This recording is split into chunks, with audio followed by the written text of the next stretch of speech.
I stayed home because work did not stop for holidays, and someone had to cover the late shift that week. My wife took the kids to visit her family, and I helped load the car without complaining because staying alone sounded easier than traveling with noise and obligations. When they left, the house felt empty, but manageable, like a place waiting to be used properly. I ordered food I usually do not eat, turned on the TV, and planned to stay awake late without worrying about anyone else. I walked through the house once, locking doors and windows, not because I was afraid, but because it was routine. The cameras were on, the alarm was set, and everything looked normal on the screens. I sat on the couch and tried to relax, but silence is never fully quiet when you are alone. Every sound stands out more, even the harmless ones. I told myself it was fine and focused on the screen, forcing my attention to stay there. The night was supposed to pass without any interruption, without any reason to remember it later. I had no idea how fast that plan would fall apart. The doorbell rang once, sharp and loud, and I froze on the couch instead of standing up. I muted the TV and listened, hoping it would stop and prove it was nothing. It rang again, longer this time, followed by a fist hitting the door hard enough to shake it. I opened the camera feed instead of the door. A young woman stood outside, crying so hard her face was twisted and red. She kept turning her head, scanning the street behind her, shaking like she could barely stay upright. She screamed for help and begged whoever was inside to open the door. I hesitated because everything about the situation felt wrong. But then I thought about my daughter. I imagined her alone, terrified, begging a stranger for help while someone watched her from the dark. That thought pushed past my doubt and made the decision for me. I unlocked the door and opened it. She rushed inside, nearly knocking me over, and screamed for me to close it. I slammed the door shut and locked it while my heart started racing faster than it should have.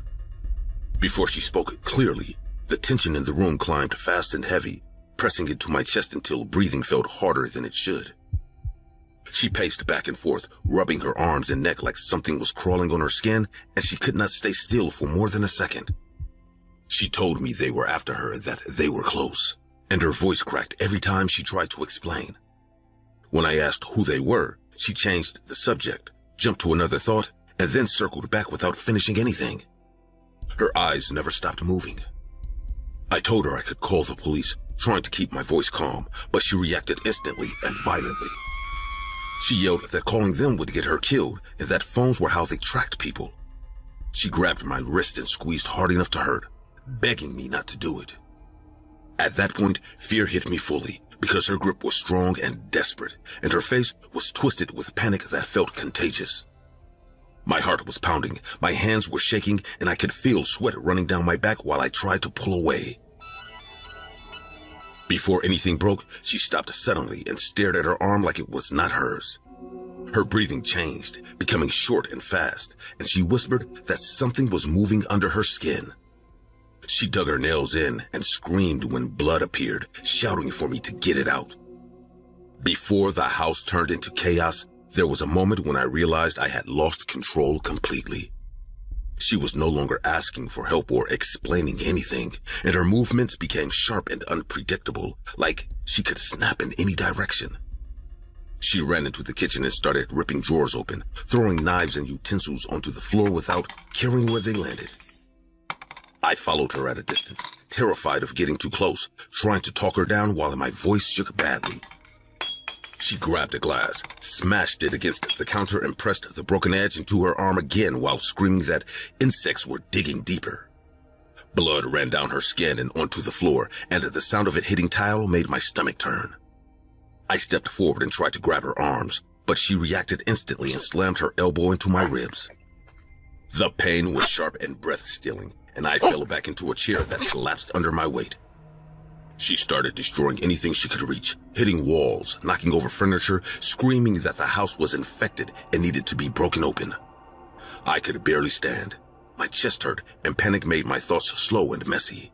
Before I ran, I stood there too long, watching my house fall apart and realizing I was trapped inside it with her. My fear was no longer distant or controlled, and every movement she made felt like a direct threat. She turned toward me with glass still in her hand and walked closer, telling me I was part of it now. She said opening the door marked me and that they would not stop until I was torn apart too.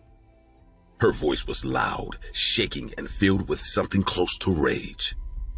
I backed away toward the hallway while begging her to stop, but she lunged at me and swung the glass toward my face. I raised my arm and felt it slice open, warm blood running instantly down to my hand. I ran to the bathroom and locked the door just as she slammed into it. The impact shook the walls and the door bent inward with each hit. I pressed my body against it, crying and gasping for air while she screamed on the other side. I called the police while whispering and shaking so badly I almost dropped the phone. She kept hitting the door and yelling that she could hear things moving inside me now, and every word made my fear worse. Before the noise stopped, I thought the door would give in and that she would get to me. My arms were burning from pushing, and my legs felt weak and close to failing. The banging suddenly stopped, leaving a silence that felt dangerous and wrong. I stayed frozen, waiting for the next hit, my heart pounding so hard it hurt. Then I heard glass shatter somewhere in the house. Cold air rushed in through the broken window, followed by fast footsteps moving away. I stayed locked inside until police voices filled the house and someone knocked, calling my name. They found the kitchen window smashed and blood smeared across the floor. But she was gone. A neighbor saw her run into the street and disappear between houses, barefoot and screaming. They wrapped my arm and asked questions, but there were no answers that helped. No name, no explanation, and no sign of where she went. The house never felt the same after that night, even after repairs were done and the glass was replaced. Silence no longer felt calm, but it always reminded me of waiting behind that bathroom door. I told my wife only part of what happened because I could not say the rest out loud without shaking. She wanted me to come stay with them, but I stayed home because leaving felt worse. The police never called back with news, and no reports ever matched her description. It was like she vanished after breaking into my life for one night.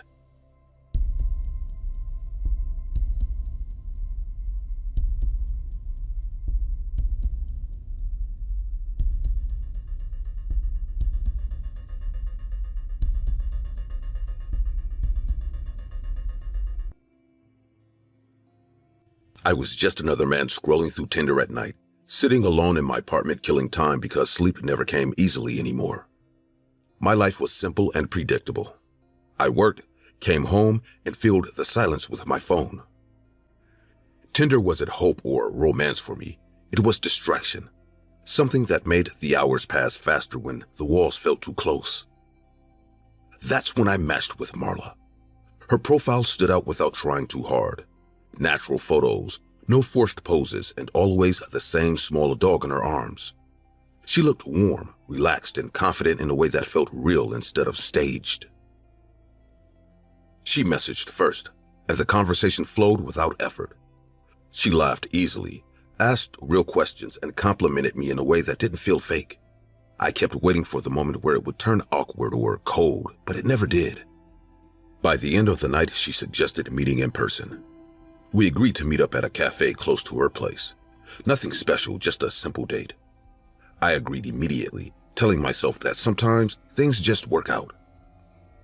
I arrived early to the cafe and spent several minutes pretending to check my phone while watching the door.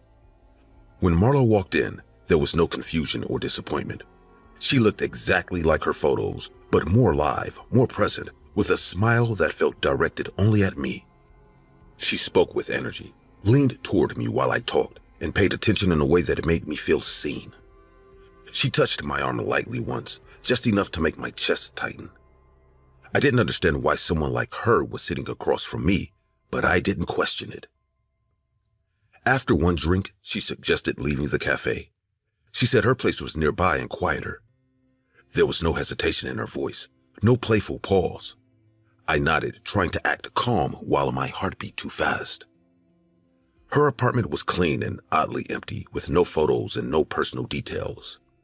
The music played softly while she poured drinks. We sat close on the couch, and when she kissed me, I didn't stop her. Before anything truly happened, I felt something slip. My focus faded, my reactions slowed, and my body stopped responding the way it should have. I tried to speak, but the words wouldn't form properly. The fear didn't hit immediately. At first, it was confusion mixed with embarrassment, like my body was failing me at the worst possible moment. My head felt heavy, my arms weak, and my vision blurred in and out as I struggled to stay upright. I tried to push myself off the couch, but my legs didn't cooperate. My mouth opened, yet the sound that came out was barely a whisper. Marla watched me with patience, her face calm, her posture relaxed, as if this was unfolding exactly as planned. When I woke up, my wrists and ankles were tied tightly to a bed frame. The cords cut into my skin when I moved, and the room around me was unfamiliar and windowless. Panic rose fast, filling my chest until breathing became difficult. I pulled against the restraints, my muscles shaking from effort and fear, while my thoughts raced without direction. I tried to scream again, but my throat felt raw and dry, producing only broken sounds. The door opened slowly, and Marla stepped inside. A man followed her, his head covered with a dark cloth. The door closed behind them with a final sound that made my stomach drop. Before they touched me, they waited. That waiting felt deliberate, like they wanted me fully awake and aware of what was coming. My breathing grew louder, uneven, and impossible to control as my eyes moved between them. The man approached first and grabbed my arm with firm pressure. He pressed a heavy object against my skin and increased the force slowly. Pain spread deep through my arm, sharp enough to force a scream out of me as my body jerked against the restraints. Marla watched closely, her eyes focused, her mouth relaxed. She didn't flinch when I begged or when my voice broke. She nodded once, and the man moved to my legs, repeating the same action until my muscles cramped violently. I cried openly, my face wet, my voice cracking as I asked why this was happening. I told them they had the wrong person, that I didn't know them, that I would do anything to make it stop. Marla laughed softly, not out of humor, but out of satisfaction. She stepped closer and looked directly into my face.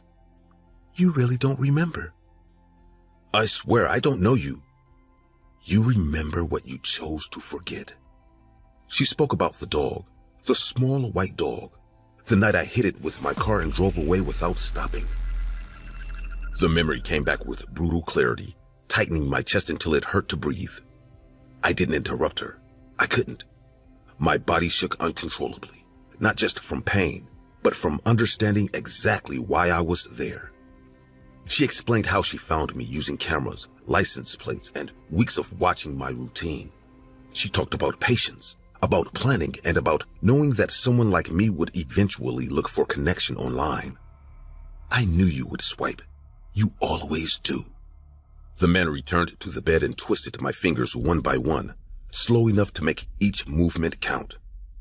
The pain forced screams out of me that I couldn't control, my body arching uselessly against the restraints. I begged again, apologizing repeatedly, promising anything I could think of. My words overlapped and tangled, sounding desperate and weak even to my own ears. Marla leaned close enough that I could feel her breathe. You didn't stop. You didn't look back. They left me there afterward, alone, shaking and exhausted, my body aching everywhere they had touched. When Marla returned, she cut the ropes without ceremony. She didn't apologize or threaten me. She simply told me to get dressed and leave. I failed trying to stand, my legs barely holding me upright. She watched without helping as I struggled toward the door. The hallway outside was empty, cold, and smelled old, like no one truly lived there. Days later, I realized the apartment wasn't hers. The building was abandoned. The Tinder profile disappeared. The phone number stopped working. There was nothing to trace. I thought about reporting everything, but every time I tried to speak, the image of that dog came back, lying broken on the street while I drove away. I deleted Tinder and stopped looking for company online. I avoid driving at night whenever possible, and sudden sounds still make my chest tighten. I don't think of Marla every day, but I never forget her. I don't believe she wanted to kill me. She wanted me to carry it with me, and I deserved it.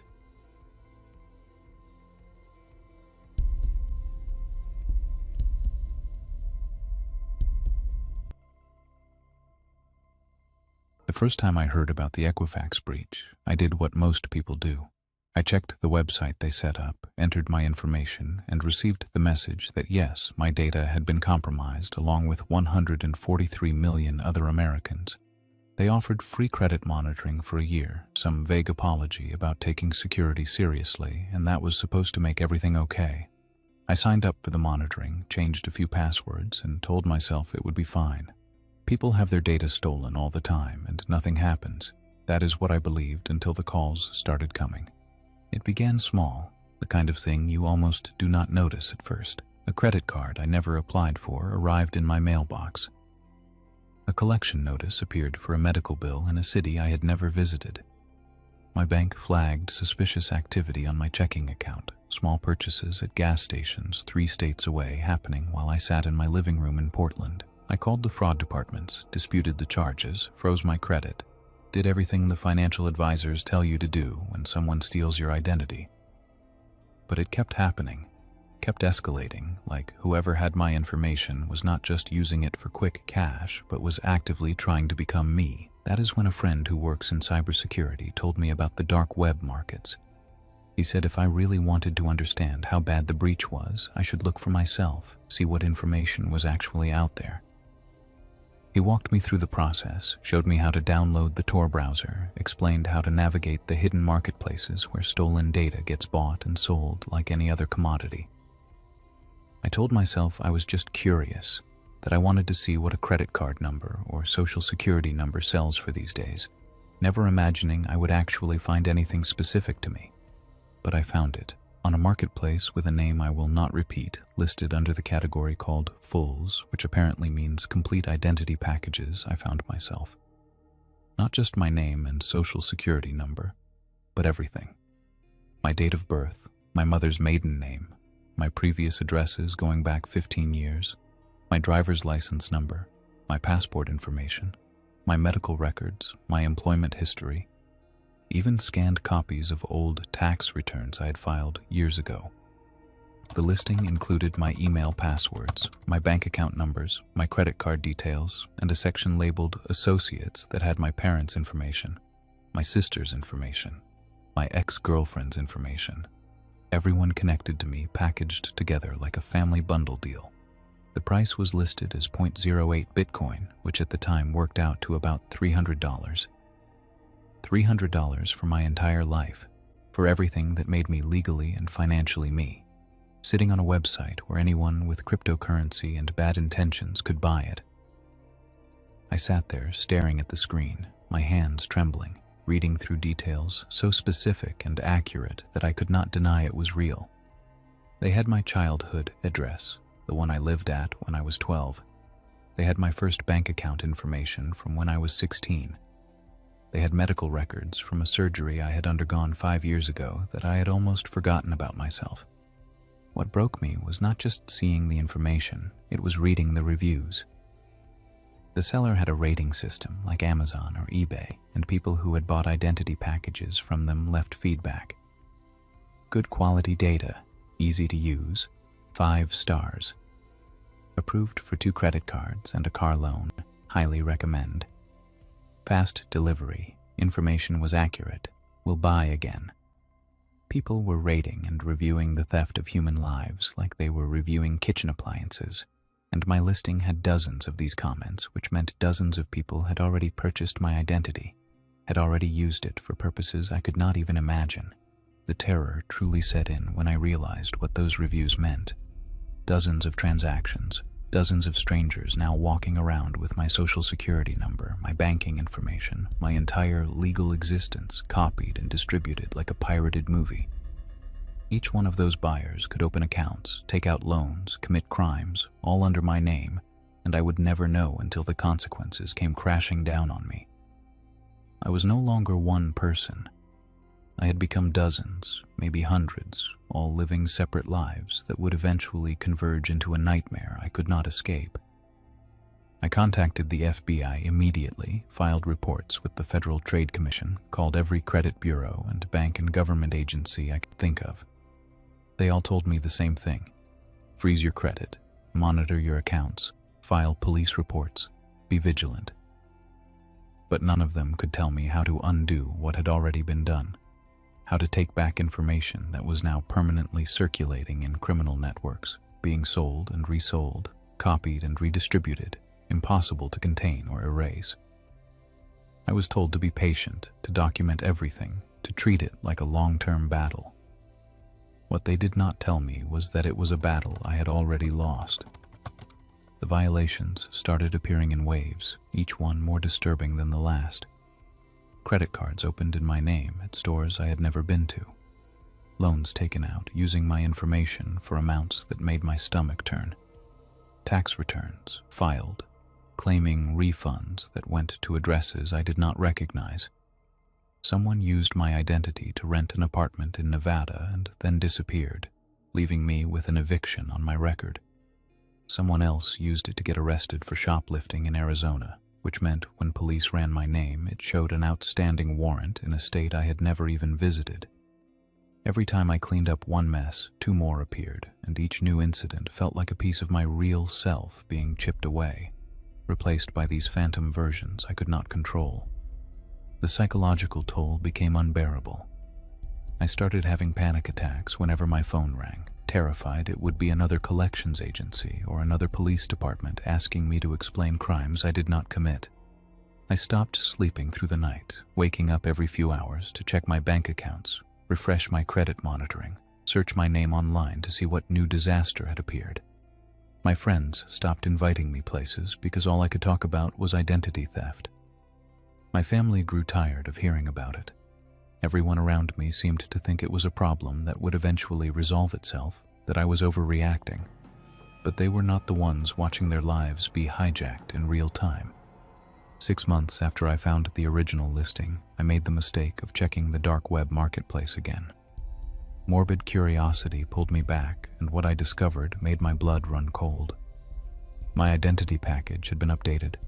It now included recent information, things that had happened after the original breach. New bank statements from accounts I had opened, trying to rebuild my credit. New credit reports showing the damage from the fraudulent accounts. Even photographs that appeared to have been taken from my phone or my computer, images I had never posted online, private moments I thought were safe. Somehow, whoever was controlling my stolen identity had managed to maintain access, to keep harvesting new data, to keep the package fresh and valuable for potential buyers. That is when the full horror hit me. This was not a one-time theft. It was ongoing surveillance, continuous exploitation, a permanent breach that would never close. Someone, somewhere, had access to my devices, my accounts, my private life, and they were feeding that information back into the marketplace, ensuring my identity stayed profitable. Every password I changed, every security measure I implemented, somehow they stayed one step ahead, pulling new data, updating the listing, keeping me trapped in a cycle I could not break. I started seeing evidence of the other me everywhere. A background check for a job application showed addresses I had never lived at. A rental application was denied because someone with my name and social security number had destroyed their credit in another state. I received a jury duty summons for a county I had never been to. Medical bills arrived for procedures I never had. Each incident was a reminder that I was no longer in control of my own identity, that somewhere out there, possibly multiple somewheres, people were living as me, making decisions in my name, creating records and histories and consequences that would follow me for the rest of my life. The breaking point came when I tried to renew my driver's license. The DMV clerk looked at my file, frowned, and told me there was a problem. According to their system, I had already renewed my license 3 months ago at a different location, and the photo on file was not me. It was a stranger, someone with my name and birthday and social security number who had walked into a government building and successfully convinced them he was me. I stood there holding my old license, trying to prove to the clerk that I was the real version, and for the first time I realized that legally, officially, I might not be anymore. I changed my name eventually, went through the legal process, got new documents, started building a new identity from scratch.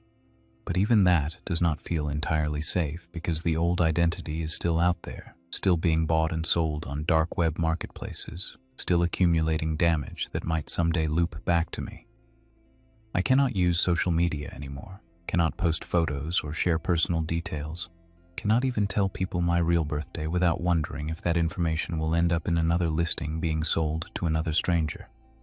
The Equifax breach was not just a data leak, it was the permanent fracturing of identity for millions of people who will spend the rest of their lives proving they are who they say they are. I bought my own identity on the dark web for $300, not because I wanted to commit fraud, but because I needed to see the scope of what had been stolen from me.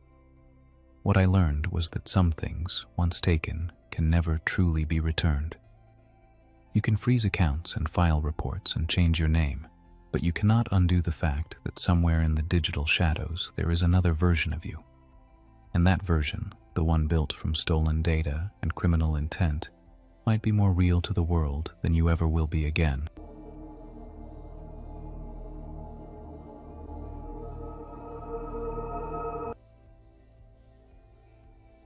The night I realized sleep was no longer safe, my son was 3 months old and the world outside was already falling apart.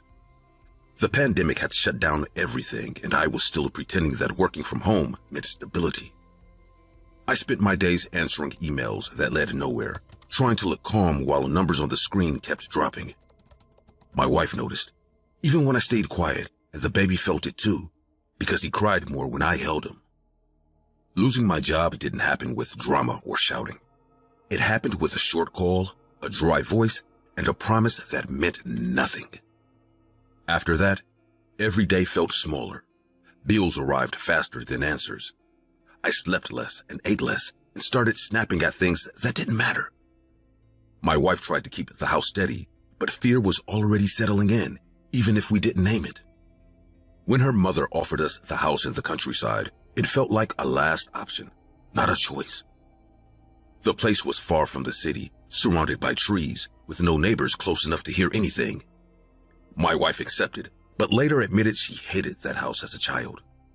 She told me she had seen things there that never left her mind. I brushed it off because fear felt like a luxury we couldn't afford. We packed, left the city, and told ourselves this was temporary. I believe I could control everything as long as I stayed awake and alert. That belief didn't last long. During the day, the house behaved. It looked old but harmless, with long corridors and thick doors that closed too softly. At night, the silence became uncomfortable, especially after the baby fell asleep and the house should have relaxed with us. Instead, it stayed tense, like it was waiting for something to start. Before anything strange happened, there was always a long stretch of quiet that made my stomach tighten. No wind outside, no animals, no distant sounds. My wife noticed it too, because she stopped turning off the bedside lamp. She said it helped her sleep, but she never slept deeply. The noises started slowly. Scraping sounds inside the walls, like something dragging its weight from one side to the other. Furniture shifted without reason, never enough to crash or fall, just enough to be noticed. I checked every room, every corner, and found nothing. Each explanation I gave sounded weaker than the last. My wife began holding the baby tighter at night. She asked me if I had heard footsteps near the crib. I told her no, even when I had. I didn't want to feed her fear, but mine was already growing. Before the first paralysis, the tension built for hours. I lay in bed staring at the ceiling, feeling my body sink while my mind stayed sharp and alert.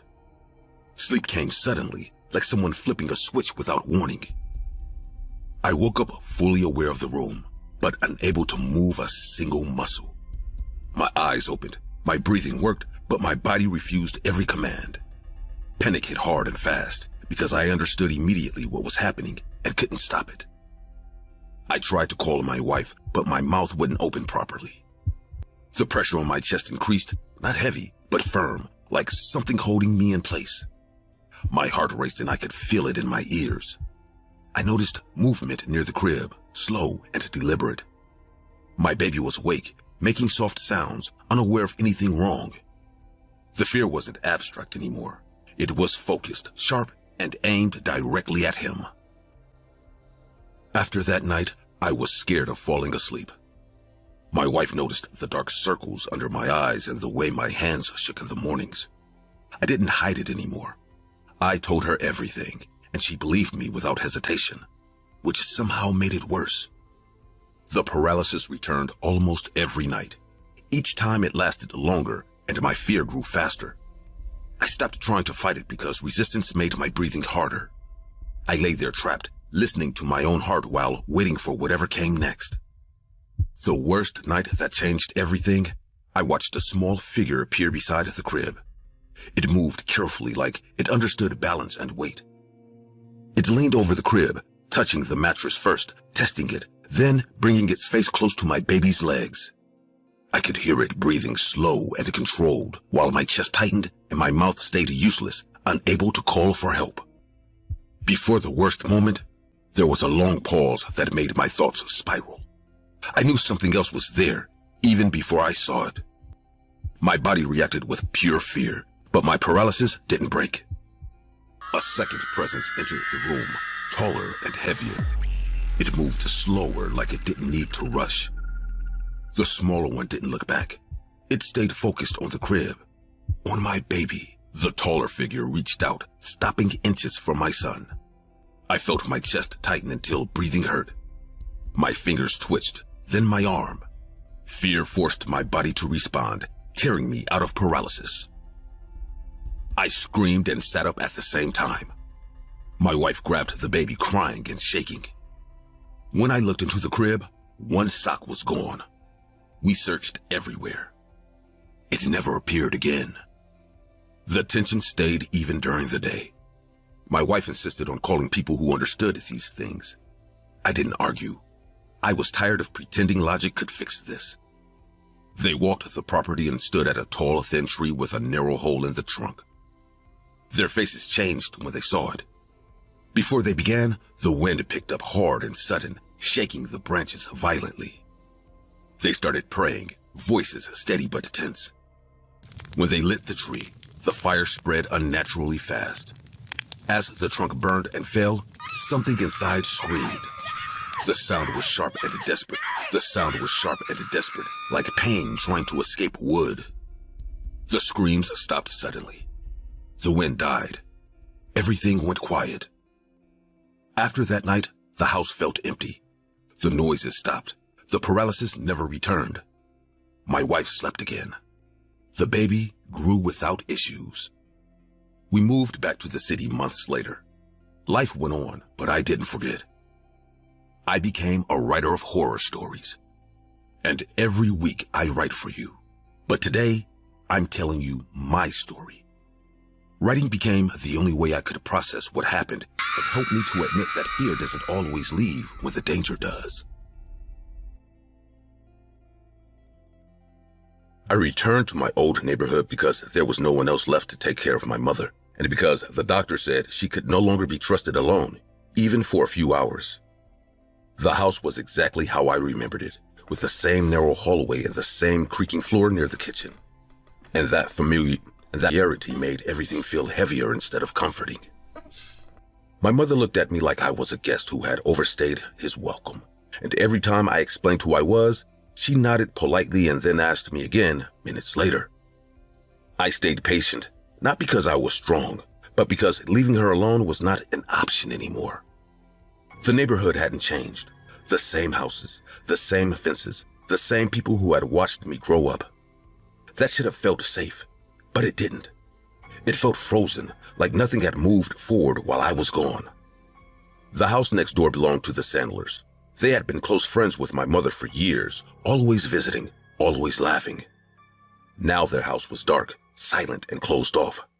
That silence pressed against me as soon as the sun went down. During the day, I tried to settle into a routine with my mother, cooking, cleaning, and reminding her to take her pills while she drifted in and out of awareness. She asked about Mr. Sandler more than once, and every time she did, her voice lowered, like she was afraid of being overheard. At night, before anything happened, I would sit awake in my room, listening carefully to the sounds of the street, trying to convince myself that nothing bad would happen if I stayed alert. I did not turn on music or television because I needed to hear everything. The first scream came suddenly and without warning, sharp enough to make my stomach tighten instantly. It was a woman's voice, loud and desperate, calling out my name again and again, her words breaking apart as she cried. Michael, please stop, you're hurting me! I stood up, heart racing, trying to understand what I was hearing. Arguments happened everywhere. I told myself the fear in her voice felt real, uncontrolled, and raw. That night, the scream stopped after several minutes, leaving behind a silence that felt just as wrong. The next night, I prepared myself in advance, sitting on the edge of my bed with my phone in my hand, telling myself that if it started again, I would call the police. I kept repeating that plan in my head, but my hands were already shaking before anything happened. Before the screaming began, there was a long stretch of silence from the Sandler's house, so complete that it felt like pressure building inside my ears. I focused on my breathing, counting slowly, trying not to panic. Then the yelling exploded through the walls, louder than before, filled with anger and hatred. Mr. Sandler's voice was deep and furious, spitting insults with no hesitation. You can't do anything right. You ruin everything you touch. Even God sees how useless you are. Miss Sandler begged him to stop, her voice cracking as she cried and pleaded for mercy, promising to do better, promising anything. I paced the room, torn between fear and guilt, feeling sick for not acting while listening to someone being destroyed verbally. Something heavy crashed to the floor, followed by the sound of furniture being thrown. My heart pounded so hard it hurt, and when he screamed that he would kill her, I snapped, running to the kitchen and grabbing the first knife I could find. Before entering the Sandler's house, I stood outside their window, frozen, listening to the shouting inside while my mind screamed at me to turn back. My body felt weak, my legs stiff, but the thought of doing nothing felt worse. The house was completely dark when I climbed inside, and the smell hit me immediately, thick and rotten, like old food left to decay for weeks. I stepped carefully, trying not to make noise, every muscle tense. Before I heard them again, the silence returned, stretching out until my breathing sounded too loud. Sweat ran down my back as I waited, knife shaking in my hand. From the bedroom down the hall, a man's voice spoke calmly, almost amused. You really shouldn't be here. This is none of your business. The lights flickered, then went out completely. Objects began falling around me, chairs tipping over, plates smashing against the floor, while the screams returned in full force, replaying the same argument word for word, as if the house itself was repeating it. I ran through the house, opening doors, searching desperately for Miss Sandler, my chest tight and my vision blurry with panic. Every room was empty, covered in overturned furniture and signs of chaos, but no people. The voices followed me, always just ahead, growing louder, more intense, until I reached the bedroom where the argument sounded strongest. When I opened the door, the room was empty, clean in a way that felt wrong. Miss Sandler screamed for help, her voice filled with terror and pain, while Mr. Sandler shouted cruel insults about her worth, her faith, and her failures. His voice rose as he described exactly how she deserved what was happening to her. Then came the final scream, sudden and short, followed by a heavy silence that made my ears ring. My hands went numb, and I dropped the knife without realizing it. All of the doors slammed shut at once, trapping me inside, while his voice roared through the house. Get out! You are not wanted here! A light bulb exploded above me, glass cutting my arm, and I ran blindly toward the exit, sobbing and gasping for air as I escaped into the night. I didn't sleep for days after that, barely eating, barely speaking, replaying every sound in my head. My mother noticed my fear but could not understand it, and that made it worse. When I finally asked a neighbor about the Sandlers, she looked at me with shock and pity. She told me how Mr. Sandler had stabbed his wife during a breakdown, screaming about demons and punishment before taking his own life. I listened to this terrifying story without knowing that the worst was yet to come. When I asked when this happened, my neighbor's answer left me speechless. In a few weeks, it will be 3 years since the day it happened. I will never leave my mother alone again, not even for a short walk, because I know what ignoring fear can do. The Sandler's house remains empty, but at night, I still hear faint sounds coming from inside, repeating the same argument over and over.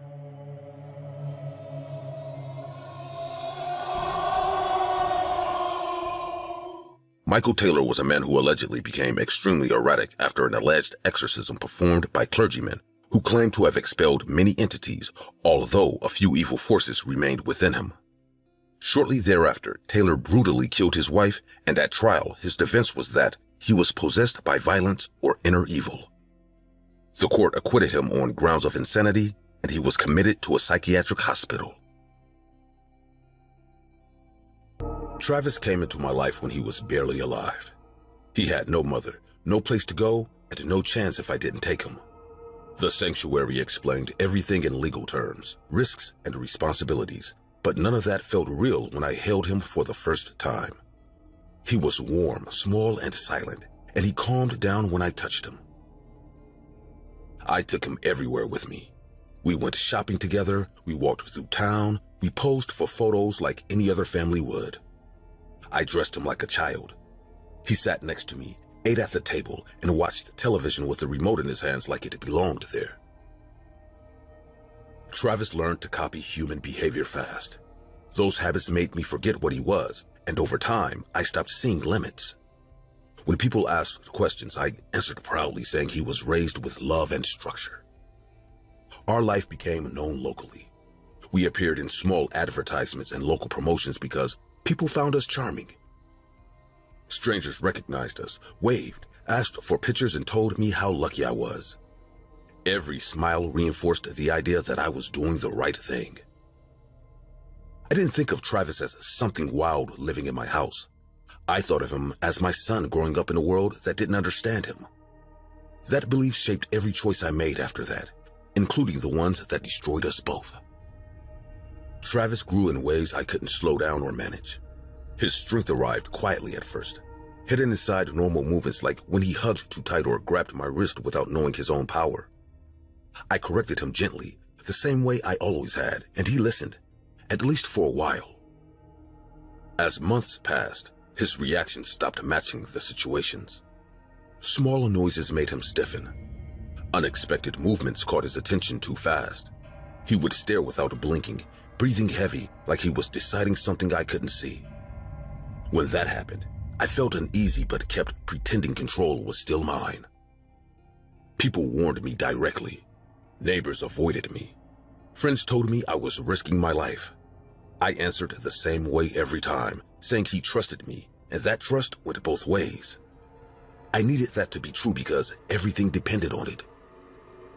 The incident with the neighbor's dog should have ended it.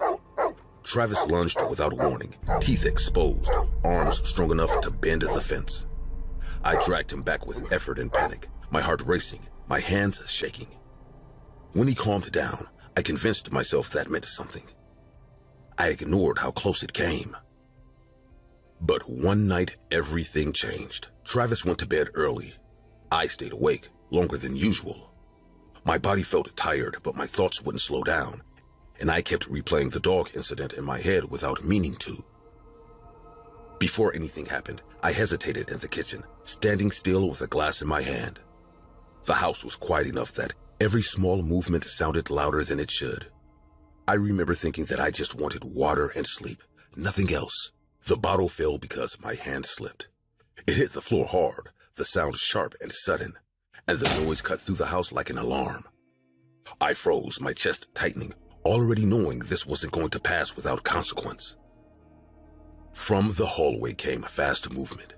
My heart started racing before I even turned around, and my body reacted faster than my thoughts could keep up. Travis came at me upright, eyes wide, teeth visible, breathing loud and uneven.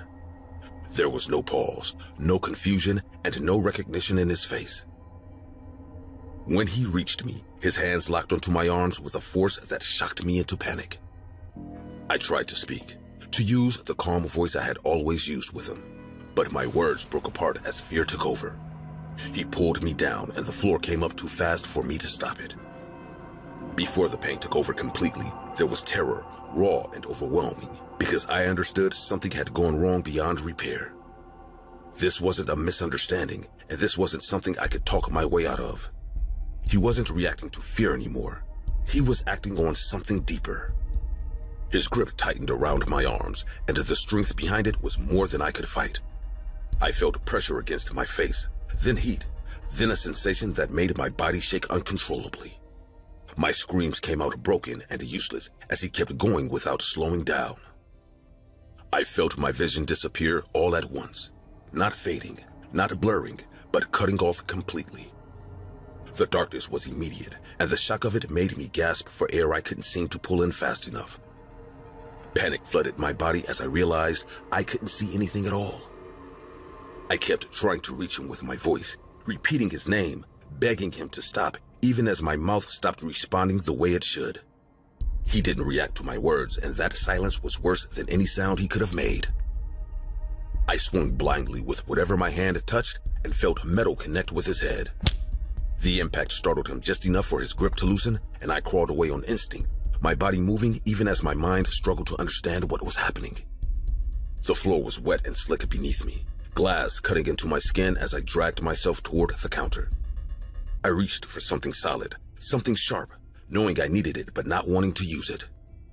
Before I could pull away, he was on me again, faster than before, his weight pressing down as my breathing turned desperate and shallow.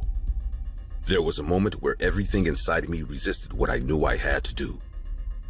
Fear fought against attachment, and attachment almost won. Even as he hurt me, part of my mind kept insisting this was temporary, that I could still calm him if I tried harder.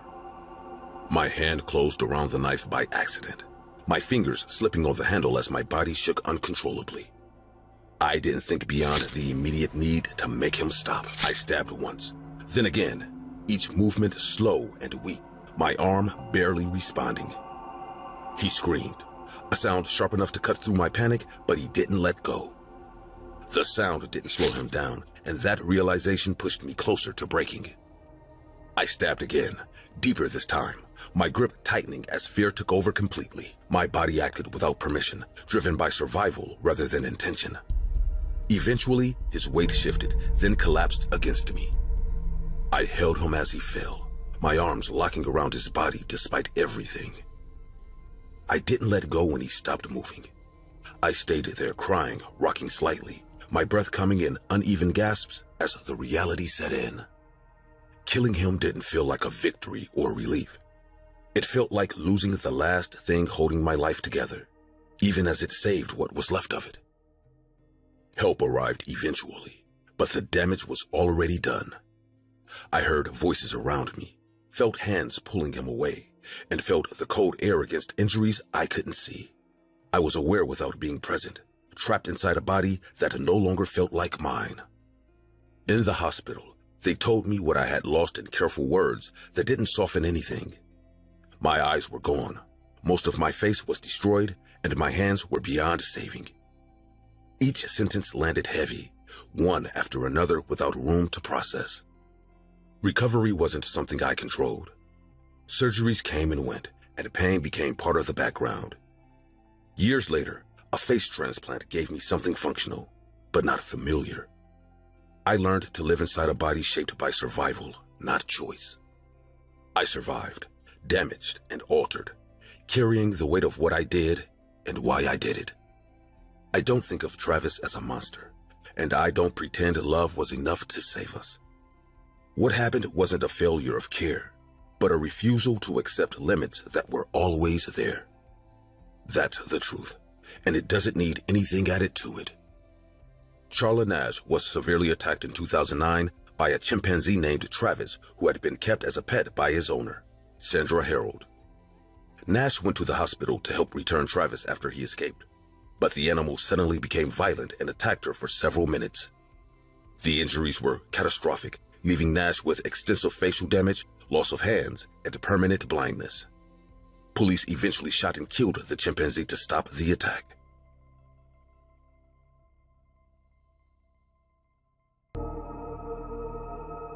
I am telling this because keeping it inside is worse than saying it out loud. My name is not important, but my son's name was Eddie, and he was 10 years old when this happened. He was curious, stubborn, and always distracted by animals, especially dogs. That day, we went shopping after school to buy shoes and a jacket. Nothing special, just another routine afternoon. The shopping area was busy but normal, with people walking fast and cars stopping and starting near the sidewalks. Eddie stayed close to me at first, walking beside the cart, asking questions I barely answered because I was tired and focused on finishing quickly. I remember checking prices and thinking about dinner, not paying enough attention to anything else. Near the parking lot entrance, Eddie stopped walking. A stray dog was sitting near a trash bin, calm and quiet with dirty fur and soft eyes. The dog looked friendly, but what caught my attention was how he was watching Eddie. The dog stood up slowly and took 2 steps closer, close enough that I could see its eyes clearly. They were too focused, fixed on Eddie without blinking. The dog did not bark, did not move its head, and did not react to the noise around us. Eddie crouched and smiled, already asking if we could take it home. I told him no right away and pulled the cart forward. I said it was not safe and that we did not have time. He followed me slowly, turning around to look at the dog again, and I did not stop to make sure he was still right behind me. As we moved forward, I looked back once. The dog had not followed us, but it had turned its head and was still staring in our direction, completely still as if waiting. Inside the store, everything felt normal for a few minutes. I stood in line, paid for the shoes, and listened to the cashier talk about discounts I did not care about. My phone buzzed in my pocket, but I ignored it because I wanted to leave. When I turned around to tell Eddie we were done, he was not there. At first, I thought he had stepped a few feet away, maybe to look at toys or displays near the entrance. I called his name in a normal voice and waited. Nothing happened. I walked toward the door and looked outside, expecting to see him standing near the car or the sidewalk. He was nowhere. My breathing started to change as I walked faster, calling his name louder, checking every corner he could have reached. I asked employees if they had seen a boy in a blue hoodie. They all shook their heads. The noise around me grew louder, and my hands started shaking as I realized too much time had passed. At the edge of the park, I saw the narrow alley between 2 buildings. It led away from the street, dark, even during the afternoon. I did not want to go there, but my body moved before I could stop it.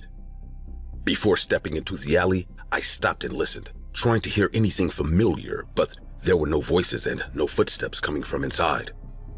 My heart was beating so hard I could feel it in my throat, and my hands were wet with sweat as I took a step forward. A few meters in, I saw one of Eddie's sneakers lying on the ground. It was on its side, still tied, not thrown, not crushed. My stomach dropped and my legs felt weak as I picked it up. The shoe was warm, and that detail made my chest tighten because it meant he had been there moments before. From that moment, fear took control. My thoughts became loud and messy, and I could not slow them down. I started calling his name over and over, louder each time, my voice breaking as I moved deeper into the alley without thinking about danger. At the end of the alley, something was moving. At first, my mind tried to force the image into something familiar, and I recognized the same color of the dog, the same shape of the head, and the same bent ear. The dog stood up, taller than any person. Its body twisted and wrong with legs bent backwards and shoulders in a way no dog should. The creature turned toward me, and I saw the same eyes I had seen earlier, unchanged, fixed, and focused. Its mouth was wider now, its teeth wrong, chewing slowly with blood running down its chin. I froze because my body refused to move, and fear became heavy and sharp, pressing down on me until breathing felt like work. The thing turned toward me, chewing slowly, blood covering its mouth, not rushing, not hiding. Before it moved, my vision blurred, and my ears rang as panic took full control. I recognized the fur, the color, and the shape of the head, and that realization hit me harder than fear itself. This was the same dog my son had touched minutes earlier, the same one that had waited quietly near the trash bin. My body reacted late because part of my brain still tried to reject what my eyes were seeing. The creature suddenly rushed forward, faster than I expected, its movements heavy and certain like it already knew I could not stop it. As it closed the distance, I saw its face clearly, stretched and wrong, but with the same fixed eyes that had stared at Eddie in the parking lot. I felt a sharp, tearing pain as its claws ripped into my forearm, pulling skin and flesh apart with force, and the impact sent me crashing hard against the wall. I fell to the ground screaming, pressing my back against the cold surface, watching it pass me instead of finishing the attack. As it moved away, it spat something onto the ground near my feet. It was a small plastic dinosaur, dirty and wet, one I recognized instantly, and that moment broke something inside me because there was no doubt left about what it had done. My body shook uncontrollably as blood soaked through my sleeve and my arm burned and throbbed with every heartbeat. I tried to stand and failed, my legs refusing to support my weight. I dragged myself forward using one arm, crying loudly, calling Eddie's name again and again, even though I already knew there would be no answer. The creature ran toward the street, dropping to all fours as it moved, its steps louder and heavy, moving exactly like the animal it had pretended to be before. I heard distant screams and sudden car horns as it disappeared, leaving me bleeding and broken in the alley, unable to follow and unable to look away from what it had left behind. Before the ambulance arrived, I sat on the curb, shaking violently, unable to stop crying or focus on the voices around me. My arm was wrapped in cloth, but blood kept seeping through, and every movement sent pain through my body. The police asked questions while the medics worked, speaking quickly and calmly as if this was normal. I tried to explain what I saw, struggling to find words, my voice weak and uneven. When I described the creature, their expressions changed, and they stopped writing. They searched the alley and found blood. Too much to explain, but they did not find Eddie. The word missing followed every report, every call, every update. No one said dead, but no one said alive either. Days turned into weeks filled with interviews, searches, and posters. I replayed every second in my head, blaming myself for looking away, for saying no to the dog without holding his hand, for not noticing sooner that he was gone. At night, my arm ached, and the scar pulled and burned for no reason. Sleep became short and shallow, filled with images I could not escape. Eddie was declared missing, not dead, and that word follows me everywhere I go. I moved away and changed everything I could, but nothing feels safe anymore. I avoid dogs. I can't look at their eyes, and I watch children closely, even when they are not mine.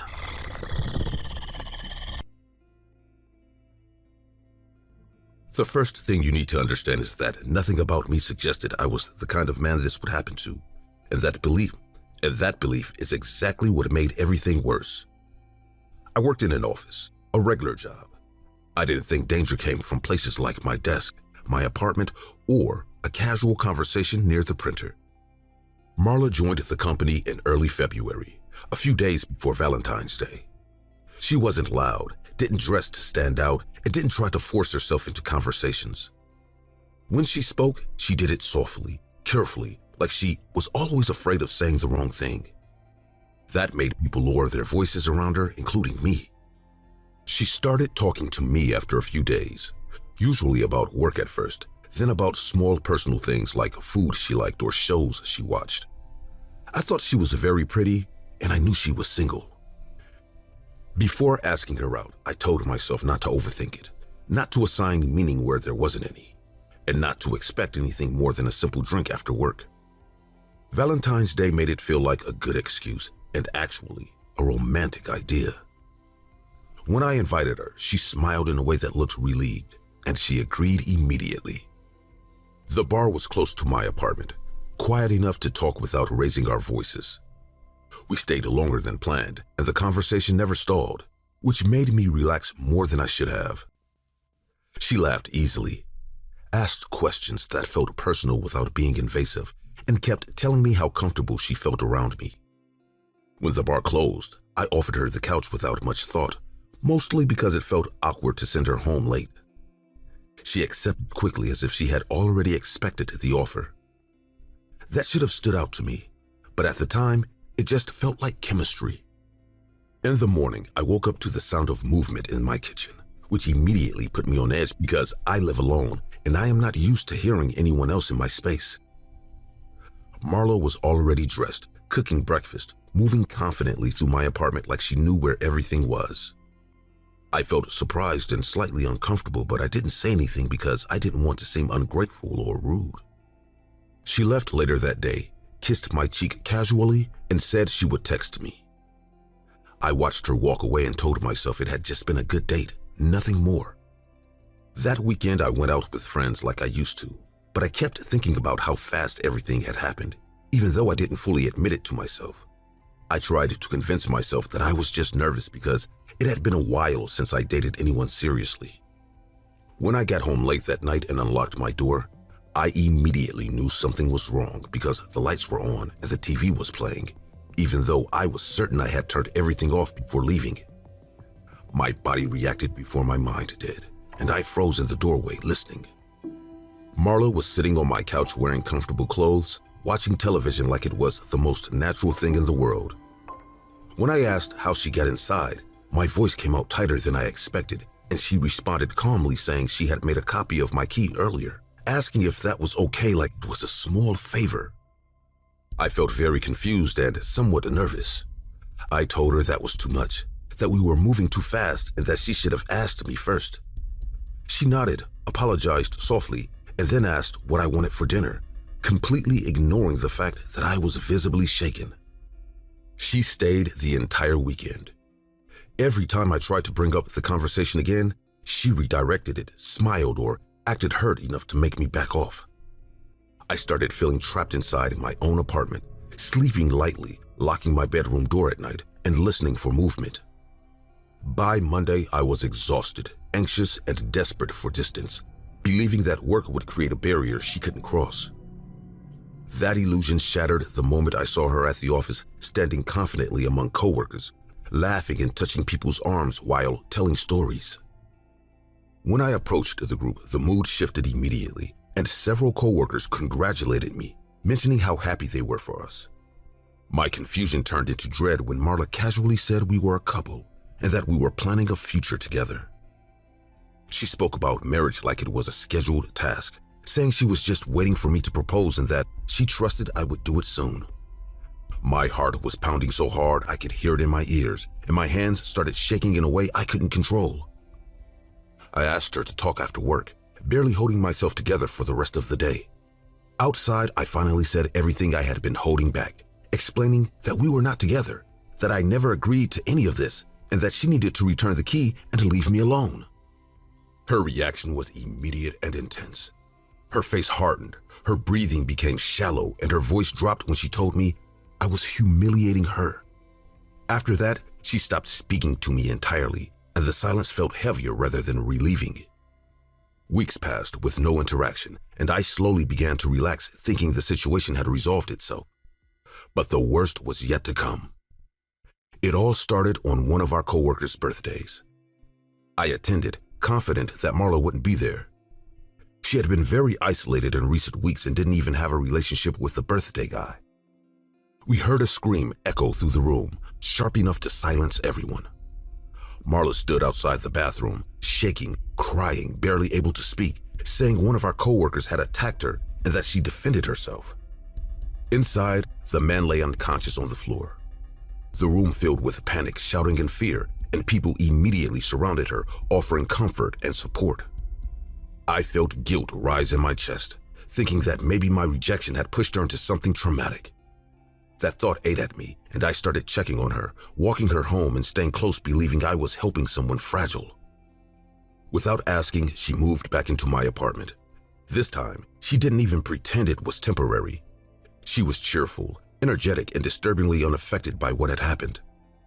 The man was hospitalized, unconscious, and she talked about it like it was already behind her.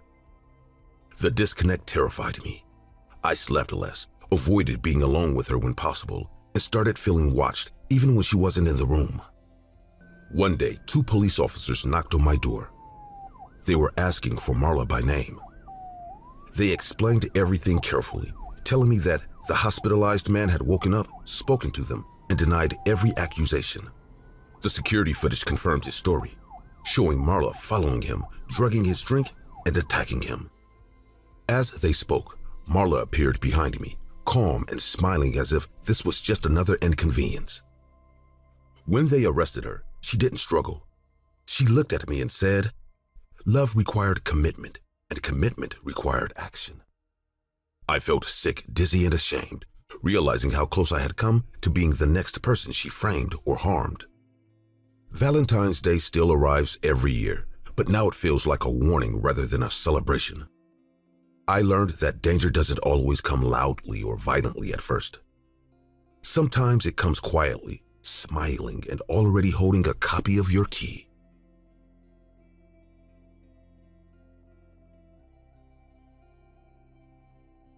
I work as a psychologist and I specialize in sleep disorders. Insomnia, night terrors, anxiety-related episodes. I've listened to hundreds of people describe what happens to them at night, and most of the time the stories blur together. This one did not. This one stayed sharp even before I understood why. A patient told me he used to wake up unable to move, fully conscious, eyes open, body frozen. That part was familiar. Then he paused, swallowed hard, and said there was a man standing near his bed, watching him without blinking. He said the man's face was close enough that he could see every line of it, even though the room was dark. I asked him to describe the face. He hesitated longer than I expected, and when he finally spoke, his voice dropped. Oval face, small nose, thick eyebrows.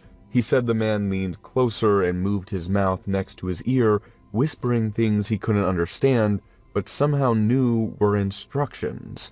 After that session, I started paying attention in a way I hadn't before. Sleep paralysis cases came in waves, but now the details were lining up too well. Different patients, different backgrounds, same structure, same presence, the same face. Before each patient reached the part where the face appeared, the tension in the room changed. They stopped shifting in their chairs, their breathing slowed, but their hands clenched harder. It was like their bodies remembered something their mouths were trying to avoid. One woman described feeling watched even after waking up, as if the episode didn't fully end when her body moved again. She said she avoided mirrors because she felt stupid standing there afraid of nothing. She laughed while saying it, but her eyes stayed fixed on the door. Then there was another patient, a woman in her early 30s, who reacted very differently. When she spoke about the man, her voice softened instead of tightening. She said she fell in love with him the first time she saw him in her dream, even though she admitted he was not attractive. She described him with the same details as the others, but her tone carried warmth instead of fear. She said that in her dreams he treated her kindly at first. He brought her flowers, jewelry. He took her to dinner, to the beach, to watch the sunset. She smiled while talking about it, and that smile made my stomach turn because it did not match the fear I had already seen in others. I did not sleep well after that. I kept replaying the sessions in my head, not as a professional analysis, but as a growing sense that something was pressing closer. Before the fear fully arrived, there was anticipation, and that anticipation felt physical, sitting heavy in my chest and throat. I decided to run a controlled exercise. I asked several patients to either draw the face or describe it in detail, telling them it could help externalize the fear. Most of them resisted. One man asked me if that would make it worse. I told him I didn't know, which was the first honest answer I'd given all week.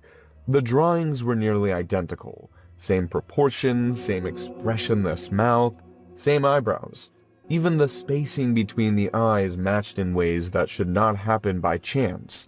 I felt my hands start shaking as I laid them side by side on my desk. The first paralysis hit me a few nights after I reviewed the drawings alone in my office. I fell asleep on the couch without planning to, exhausted with my notes still open. I woke up fully aware of the room, the sounds outside, and the fact that my body was completely unresponsive. Before panic took over, there was a sharp moment of understanding. I knew exactly what was happening, and I knew that knowledge would not protect me. My chest felt heavy as if someone was slowly leaning their weight onto me, waiting to see how much I could endure. He was already there when I realized I couldn't move, standing beside the couch, close enough that I could see his face clearly. Oval face, small nose, thick eyebrows. His eyes were fixed on me with focus, not curiosity, as if he was inspecting something that belonged to him. I recognized it immediately, which did not help. My heart raced, but my body refused to respond. He leaned toward my ear and whispered with irritation no longer vague or distant. He wanted me to stop. Stop listening, stop asking questions. The pressure on my chest increased when my breathing became uneven. After that night, the paralysis became frequent and unpredictable. It happened during short naps, during the night, and sometimes just before waking up. Each time he appeared faster with less hesitation, as if he no longer needed permission. His behavior grew more aggressive with every episode. He grabbed my arms, pressing them down hard enough that I could feel pain despite being unable to move. The pressure felt deliberate, controlled, meant to remind me how helpless I was.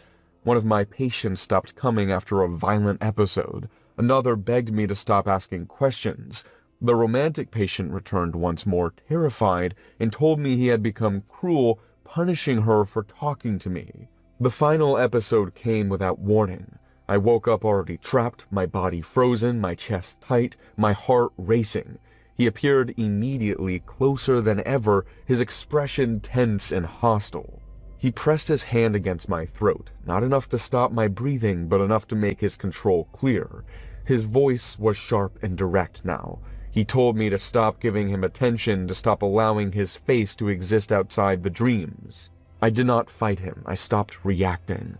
I forced my thoughts into silence, refusing to respond to his presence or his demands. Slowly, the pressure eased and the paralysis released its hold. When I woke up, my throat burned and my body ached, but the room was empty. I shut everything down after that. I canceled appointments, destroyed the drawings, and deleted every recording. I understood that attention was not harmless, it was an invitation. Some former patients say the episode stopped when they stopped talking about him. Others say he is still there, quieter, waiting. I don't ask for details. I still experience sleep paralysis sometimes, but he doesn't appear anymore. I know better than to assume that means he's gone. Have you ever dreamed about this man? If you have seen his face, don't describe it. The more attention he receives, the closer he gets. My YouTube channel was not about danger. I filmed abandoned places, strange beliefs, and small communities that claimed to have answers for people who felt lost. I never broke into places, never provoked anyone, and never stayed longer than needed. I talked to people, recorded what they allowed, and left. That routine made me feel safe, even when the topics were uncomfortable. A girl called April contacted me through a private message. She said she followed my channel for a long time and trusted the way I listened instead of mocking people. Her message was long and detailed, not emotional, not dramatic. She described a restaurant chain that worked as a front as a closed community. According to her, they promised food, housing, and purpose to people at their lowest point. She explained how the restaurant income went to a shared fund controlled by higher-ranked members. Workers never received payment, only food and a place to sleep. She said people were told money was meaningless because life did not end with death. She said some people left, but most never could. Children stopped appearing after a while. I answered because it sounded like an investigation that would attract attention. I did not feel brave or suspicious. I felt curious and confident, which was worse. April warned me once more before disappearing from the chat. She said the community never chased people. They waited. Before going, I searched for information. Small local articles mentioned labor exploitation, missing minors, and families that cut contact with relatives. Every case ended the same way. No evidence, no charges. The restaurant always reopened in another town after closing. The place looked peaceful. Inside, it felt like walking into a controlled dream. Fake trees, artificial light filtered to look natural, soft music, and people smiling without effort. Everyone spoke calmly and avoided the direct questions. Nobody carried a phone. Nobody asked for mine, which felt intentional. Before anything strange happened, I noticed how tired the staff looked behind their smiles. Their movements were slow but precise, like they were trained to save energy. A man named Ellis served me and talked openly about the community. He said they lived together on land outside of the city and shared everything equally. He leaned closer when the place emptied. He said there would be a gathering the next day, music, shared food, and something sacred. He said it was the moment when people understood what eternity meant. He told me it saved him when he wanted to disappear. I agreed to visit. I told myself I could leave whenever I wanted. That thought stayed with me until it stopped making sense. The land was deep in the woods, far from any main road. Families were already there when I arrived. Before the ritual began, there was a long period of waiting. People sat in silence. No one used that time to talk or relax. It felt like everyone was holding something inside, waiting for permission to release it. I stood near the edge, unsure if I was allowed to sit. The tension built slowly. The air was quiet, but not calm. People avoided looking directly at the trees surrounding the clearing. Wooden masks hid their faces. I stayed where I was because nobody told me to move, and moving felt dangerous. The story of Basa Haun was spoken aloud, not as a myth, but as truth. They said he was older than humans, older than gods, a keeper of land who demanded balance. He did not care about morality, only offerings. The chanting did not summon anything holy. When the chains were pulled from the wooden gate at the edge of the clearing, what came out was not a god answering prayers, but an animal released from confinement. The creature was real, too real. Massive, deformed, covered in filthy hair, matted with dried blood and mud. Its face showed no intelligence, no recognition of symbols or words, only hunger, panic, and aggression. Its eyes moved fast, unfocused, scanning for movement like a trapped predator. The people froze. This was not what they expected. A woman, the leader, shouted commands, raised her hands, screamed the name they had given the creature. It did not respond. The cryptid lunged without hesitation. It did not choose a sacrifice. It attacked the closest body. The scream was cut short. Blood sprayed across the ground. Then another body fell. The creature moved with brutal efficiency, biting, tearing, crushing. There was no ritual order, no preference. The clearing collapsed into chaos in seconds. I tried to run. Hands grabbed me from behind. The leader dragged me back. I was speechless when I saw her. It was her, April, my follower. At that moment, I knew I wasn't going to leave. Her grip shaking, her face twisted in terror and rage. She forced me to look at the carnage. Bodies were already unrecognizable. The chants had turned into screams and pleading. "This is your fault. It sensed you. You brought in balance. You don't believe enough." She shook me violently, screaming inches from my face as if accusing me could restore control. I tried to pull away, but I was weak, frozen, unable to understand how fast everything had fallen apart. April did not even have time to scream. The cryptid lunged forward and bit directly into her neck. Teeth tore through flesh and bone. The sound was wet and final. The body collapsed instantly, lifeless before it hit the ground. Blood soaked my clothes. The creature lifted its head slowly. Its eyes locked on me. I ran. Branches cut my face. Roots caught my feet. My lungs burned, my vision blurred, and still I ran. The sounds behind me grew closer, heavier, shaking the ground. I reached a small slope hidden by foliage and lost my footing. I fell hard, rolling down the hill, hitting rocks and dirt until my body stopped responding. Pain exploded through my shoulder and leg. The sounds stopped.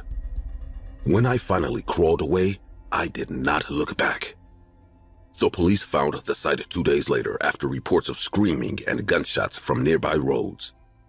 They found no bodies, no survivors, no signs of where anyone went. Only blood. So much blood that the ground was permanently stained. Torn clothing, broken masks, shattered bowls. No remains large enough to identify. No tracks leading away.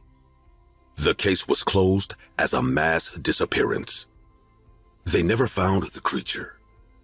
That thing was not a god, not a demon, not intelligent enough to bargain. It was a wild cryptid, trapped and fed by humans who needed meaning more than truth. They didn't control it. They never did. The Basahaun is a legendary creature from Basque mythology, meaning Lord of the Forest. A hairy humanoid giant who lives in the woods and protects shepherds and their flocks, warning of storms with whistles and teaching humanity secrets such as agriculture and blacksmithing, representing ancestral wisdom and connection with nature, although he is sometimes also seen as a wild and fearsome being.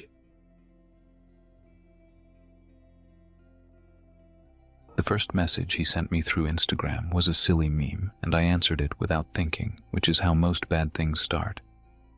I was bored, scrolling late at night, half watching videos and half ignoring my phone, when his message popped up and made me laugh more out of surprise than humor. That small reaction was enough for him to keep talking to me. We didn't jump into anything deep at first. We talked about work, about how tiring everything felt, about how the internet was full of nonsense but also kind of comforting when you felt alone. He was polite, careful with his words, and never rushed me. That made me trust him faster than I should have. What he shared the most were memes, always the same style, always loud, repetitive, and absurd. A ballerina dancing with a cappuccino cup as a head. He called her Ballerina Cappuccina. I didn't understand the joke, and I told him that, but he said it was normal, that everyone was into it now, that it was just part of a trend. I believed him because I didn't know better. He never uploaded photos of himself, and I noticed it, but I ignored it. Plenty of people avoided showing their face online. I did too, sometimes. Nothing felt dangerous yet, just strange in a harmless way. After weeks of talking, he asked to meet in person. His name was Adrian. He suggested a cafe near my place during the afternoon, public and simple. I agreed because there was no obvious reason not to, and because part of me wanted to prove to myself that I wasn't paranoid. He arrived early and stood up when he saw me. He looked normal, even attractive, with tired eyes and nervous hands. He smiled too often, but he listened closely when I spoke, nodding as if every word mattered. That attention felt good, and it lowered my guard more than I want to admit. The conversation flowed easily, but there were moments where he drifted, staring at his coffee like he was thinking about something else entirely. When I asked him what he was thinking, he said nothing important, just life, just ideas. I didn't push. When he invited me to his apartment to watch a movie, I hesitated, but not long enough. It felt like the expected next step, and I didn't want to look childish or afraid. I told myself I could leave whenever I wanted. His apartment building was old and narrow. Inside, the place was small, dim, and messy, but not threatening. Clothes on chairs, papers everywhere, empty coffee cups stacked without care. The walls were covered with images, and my stomach tightened when I recognized the same character over and over again. Ballerina Cappuccina was everywhere. Before he did anything else, he offered me coffee. I told him we had just had some, but he insisted with a nervous smile, saying this one was special. I accepted a small cup just to avoid tension, already feeling uncomfortable, but not ready to admit it out loud. I asked about the images on the walls, trying to keep my tone light, but the moment the question left my mouth, his expression changed. His smile dropped, his shoulders stiffened, and he looked at me in a way that made my skin crawl, as if I had crossed a line without knowing it was there. He told me they weren't memes, that they were perfect creations made by something greater than us. His voice wasn't loud, but it was intense, controlled, and full of emotion. He asked me to sit down and promised that everything would make sense once I saw his videos. Before he turned on the TV, there was a heavy pause where he stood blocking the screen, breathing slowly like he was calming himself down. I felt trapped in that silence. The video started innocent enough, with the familiar dance and music, but his voice narrated over it, talking about devotion and transformation. Then the image began to break apart, the colors turning harsh and aggressive, the sound warping into something uncomfortable. Symbols flashed quickly and the screen filled with red. My heart started racing hard enough to make my chest hurt. I told him to turn it off, that I didn't like it, and that I wanted to leave. My voice cracked, and I hated that it did, because he noticed immediately. He told me I was being impatient, and he started yelling, not just angry, but hurt, asking how I dared to disrespect the woman of his life. His face was red, his eyes wide, his hands clenched so tight they trembled. He said I didn't understand anything, that I was ignorant, that I was ruining something sacred. Fear finally took control of my body.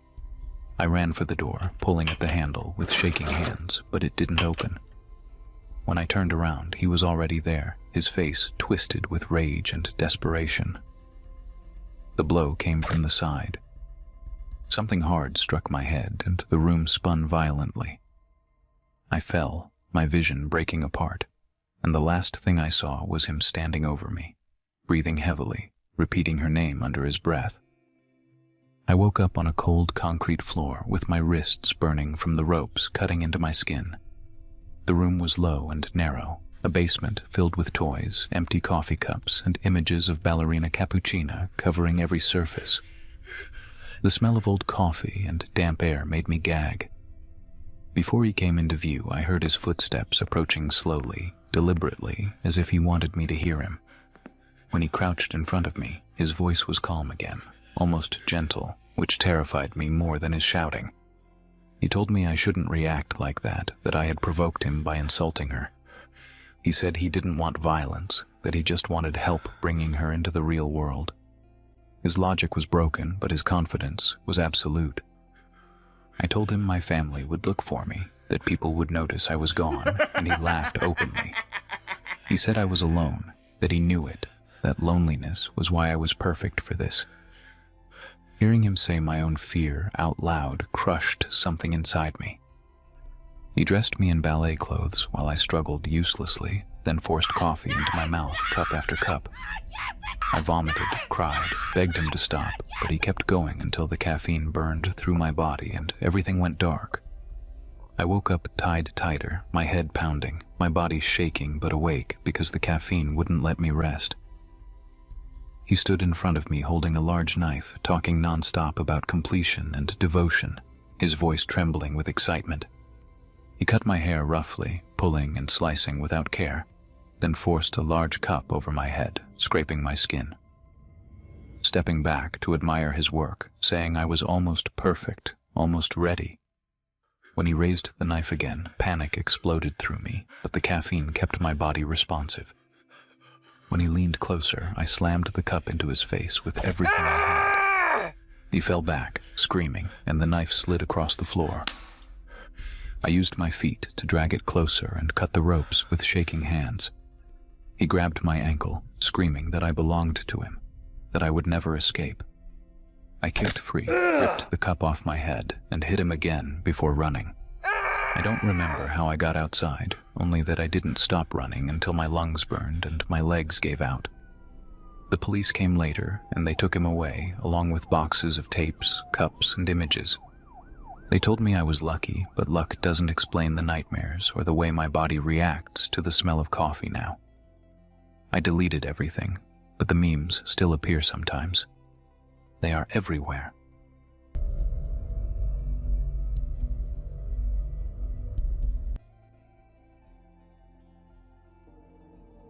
When Mr. Peterson first came to our island, he looked like salvation. He wore clean-pressed shirts and spoke Marshallese well enough to make us trust him, telling us about opportunities in America, about how we could give our babies better lives and receive money for our families back home. I was 19 and pregnant, living in a tiny house with my mother and 3 younger siblings, barely making enough to feed everyone.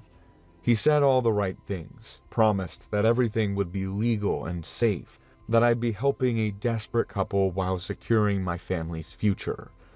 I believed him because I wanted to, because the alternative was watching my family slowly starve while my belly grew bigger every day. The journey to Arizona was long and confusing. Mr. Peterson arranged everything: the flights, the paperwork, the temporary housing. He said I'd stay in a nice apartment with other women from the Marshall Islands, that doctors would take care of me until the baby came, and then I could go home with enough money to change my life. When we landed in Phoenix, the heat hit me like a wall, and everything looked so big and fast and foreign that I felt dizzy. A woman named Sarah picked me up from the airport, speaking broken Marshallese and smiling too much, telling me not to worry about anything, that Mr. Peterson had everything under control. The apartment was in a rundown complex on the edge of the city, and there were 5 other pregnant women already there, all from my islands, all with the same confused hope in their eyes. We shared 2 bedrooms and 1 bathroom, and the walls were thin enough that I could hear everything: the crying at night, the whispered phone calls home, the sound of someone throwing up in the morning. Sarah brought us food and took us to doctor appointments, always watching us closely, always reminding us not to talk to anyone outside the apartment, that it could jeopardize our legal status. I didn't understand what that meant at first, thought maybe it was just American rules I didn't know about. The first time I realized something was wrong was when I asked to call my mother. Sarah said the phone lines to the Marshall Islands were down, that I'd have to wait. Days turned into weeks, and the excuse kept changing. It was too expensive, the system wasn't working, Mr. Peterson would arrange it soon. I started noticing other things, too. How we weren't allowed to leave the apartment alone. How Sarah collected our passports for safekeeping and never gave them back. How the lock on the front door clicked from the outside every time she left. One of the other women, Nanny, tried to walk to a store down the street, and Sarah found her within minutes, dragging her back and screaming about deportation and jail, about how ungrateful we all were, about everything Mr. Peterson had done for us. When my contraction started, Sarah drove me to a hospital, but stayed in the room the entire time, translating between me and the doctors, though I spoke enough English to know she wasn't saying what I was saying. After my daughter was born, they let me hold her for maybe an hour before Sarah took her away, telling me the adoptive parents were waiting, that this was what I'd agreed to. I tried to ask when I'd be going home, when I'd get the money Mr. Peterson promised, but Sarah just patted my hand and said soon. Everything would be sorted out soon. Back at the apartment, the money never came. Mr. Peterson stopped visiting, and Sarah became hostile, telling us we owed money for rent and food and medical bills, that we'd have to work it off before we could leave. She brought other pregnant women to replace those who'd given birth, and the apartment became more crowded, more desperate. Some women had been there for months, trapped in a cycle of promises and threats, too afraid to run because they didn't have passports or money or anywhere to go in a country they didn't understand. I finally escaped when a neighbor called the police after hearing one of us screaming. When the officers came, Sarah tried to say we were all legal residents, but they found our passports locked in a drawer and the paperwork that showed we'd overstayed our visas by months. They took us to a detention center at first, treating us like criminals, until someone from immigration realized what was really happening. Mr. Peterson was arrested weeks later, and the news called him a lawyer and a public official who'd betrayed his position. But to us, he was just another man who saw vulnerable women and decided we were merchandise. I never got my daughter back. The adoption was finalized before I understood I had rights, before I knew I could say no. Sometimes I wonder if she knows about me, if the parents who took her understand how she came to them, built on lies and desperation and women who had no choice. I'm back in the Marshall Islands now, but I left part of myself in that Arizona apartment, in that hospital room, in the moment I held my daughter and didn't know it would be the last time. Because Mr. Peterson didn't just steal babies, he stole our futures, our trust, our belief that someone offering help might actually mean it.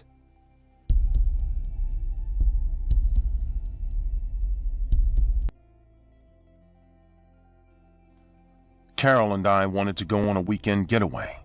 somewhere quiet. We were driving on a rural highway late at night. I was tired, but I didn't say it out loud. Carol had been looking forward to this trip for months, and I didn't want to ruin it before it even started. The road was narrow with no lights, no houses, and no signs for miles. Just asphalt, fields, and darkness. The engine noise was steady, but every bump made me grip the wheel harder. Carol leaned back in her seat, scrolling through photos she had saved for the trip, talking about places we'd stop at. I answered when I had to, but my attention stayed on the road. We hadn't seen another car in a long time. That alone made me uneasy, even if I didn't fully admit it to myself. There's something about being completely alone on a road that makes every decision feel heavier. Stopping, speeding up, even changing lanes feels like it matters more than usual. And that's when the headlights caught a small figure on the side of the road. At first, I thought it was an animal. My foot eased off the gas without me thinking about it.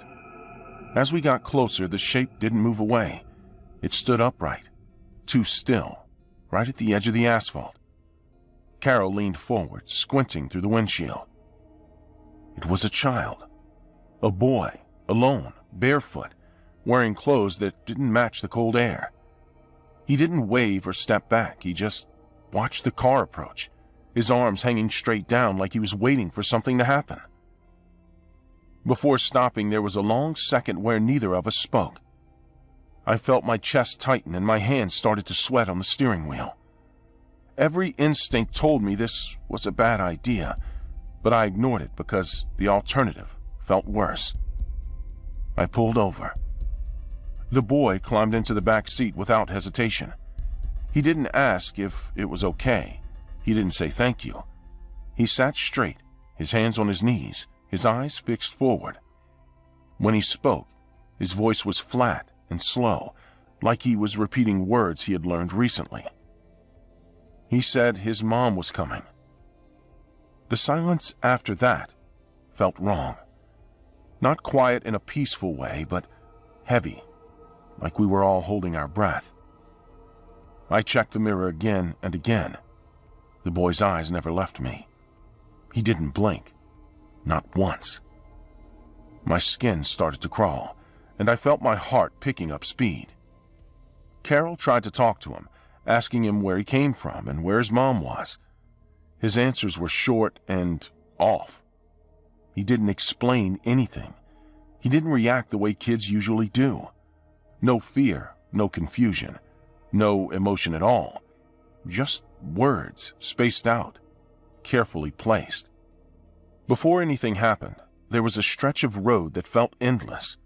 The darkness ahead seemed thicker, even though nothing had changed. I realized I was holding my breath and forced myself to breathe again. My hands were shaking now, and I tightened my grip on the wheel to hide it. The boy finally said his mom was close. He said she was running. I asked how she could keep up with the car. He didn't answer. Carol turned to look at him, and that's when he smiled. His eyes blinked, one at a time. His breathing became shallow without me noticing. His shoulders were tight, almost locked in place, and my jaw hurt from watching him clench his. I kept adjusting my grip on the wheel because my palms were slick with sweat. Every few seconds I checked the mirrors again, even though nothing new appeared. Carol noticed my tension and asked if I was okay, but my voice came out stiff when I answered. I didn't feel okay, and my body reacted faster than my thoughts could keep up. My stomach dropped hard, and fear hit me all at once. Not panic, not screaming fear, but the kind that makes your body go cold. I looked back at the road, and my foot pressed down on the gas without me deciding to do it. In the headlights, something appeared behind us, low to the ground, fast, moving in a way that made no sense. It ran on all fours, but its body didn't move like an animal. Its head stayed level, locked on the car, while the rest of it stretched and contracted with each step. Before the impact, everything sharpened. The sound of the engine, Carol breathing fast, my own pulse pounding in my ears. I could feel how weak we were inside that car, how thin the doors suddenly felt. The thing opened its mouth as it ran. I saw teeth meant to tear, not chew. The boy in the back seat let out a short laugh, and his body started to change.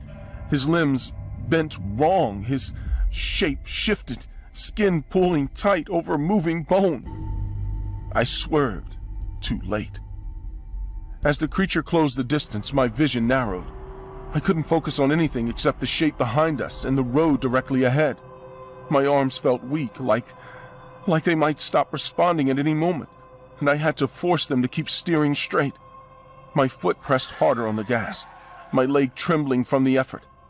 Carol grabbed the handle above the door, her knuckles turning white, her breathing fast and uneven. The car left the road and crashed hard into the ditch. Metal screamed, glass shattered, and my head slammed forward.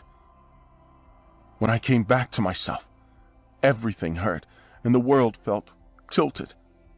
Carol was screaming my name, and that sound snapped me into motion. Before I could reach her, weight slammed into the hood. The windshield cracked under the pressure, spreading lines across the glass.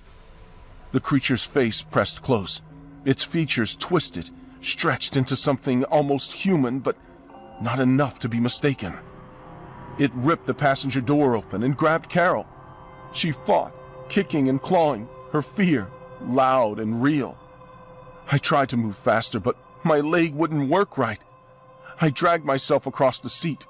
Useless, watching every second pass. The creature pulled her out onto the road. I heard her head hit the asphalt. I screamed until my throat burned. Then headlights flooded everything, and a pickup truck hit the creature at full speed. Bone broke. The impact threw it into the trees. At the edge of the forest, the boy stood watching, his face twisted in panic before he ran into the dark. Pain shot through my leg when I tried to stand, sharp and immediate, making me gasp out loud. My hands slipped on the seat fabric as I dragged myself forward, every movement slow and clumsy. I could feel my heart slamming against my ribs, hard enough to hurt. My mouth was dry, my tongue heavy, and I couldn't form words fast enough to call Carol's name again as she was pulled farther away from me. People arrived quickly after that. Sirens, voices, hands pulling me away from the wreck. Carol was alive, barely, her body torn and bleeding. I couldn't stop shaking, even when they wrapped a blanket around me. They asked questions. I answered some of them, not all. The story became an animal attack. Everyone agreed on that because it was easier. The driver swore he hit a deer. No one argued. No one searched the forest for long. No body was found. No explanation was needed. I knew better, but I stayed quiet. Carol survived, but parts of that night are gone from her memory. Doctors say trauma does that. I don't correct them. It's better this way. I don't drive on rural highways anymore. I avoid empty roads. I avoid places where help is far away. I stay where people are, even if I don't talk to them.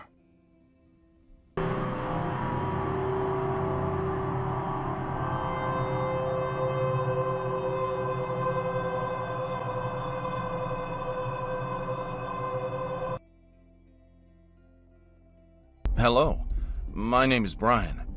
This is a story of how a little adoption trip could have gone terribly wrong and almost end my life. You might think that my girlfriend and I wanted to adopt a child, but we don't. We really aren't interested in having children, at least for now. What we did go to adopt was a little puppy. The trip was long, and both my girlfriend and I thought, well, since we're going to California to adopt a puppy, why not stay a few days and take a vacation? Once we went to adopt the dog, we met the owner at the shelter. The girl seemed a little reclusive, but you could tell she was a good person. She not only gave us the dog and all the papers to make the adoption official, but she also recommended a hotel to spend a few days near the beach. The puppy was beautiful, He was a small black dog with 2 different colored eyes. He was still about 5 months old, but since his legs were quite long, we could tell he was going to be a big dog. I really didn't want to stress him too much traveling back and forth, so we just went to the hotel the girl recommended, and luckily we got a room and were able to settle in. The hotel was very nice. We were close to the beach and had all the amenities for a vacation. I really thought that with the dog we wouldn't be able to go anywhere, but it actually made things easier. The dog was already vaccinated and could go for a walk, so it wouldn't be a problem. What was going to be a problem were the neighbors. You see, we rented the hotel for 2 weeks, which was what we had left on our vacation. But on the second day of the hotel, we started to receive a lot of complaints from the management. These complaints said that our dog was too noisy, that he barked, and that he didn't let them sleep.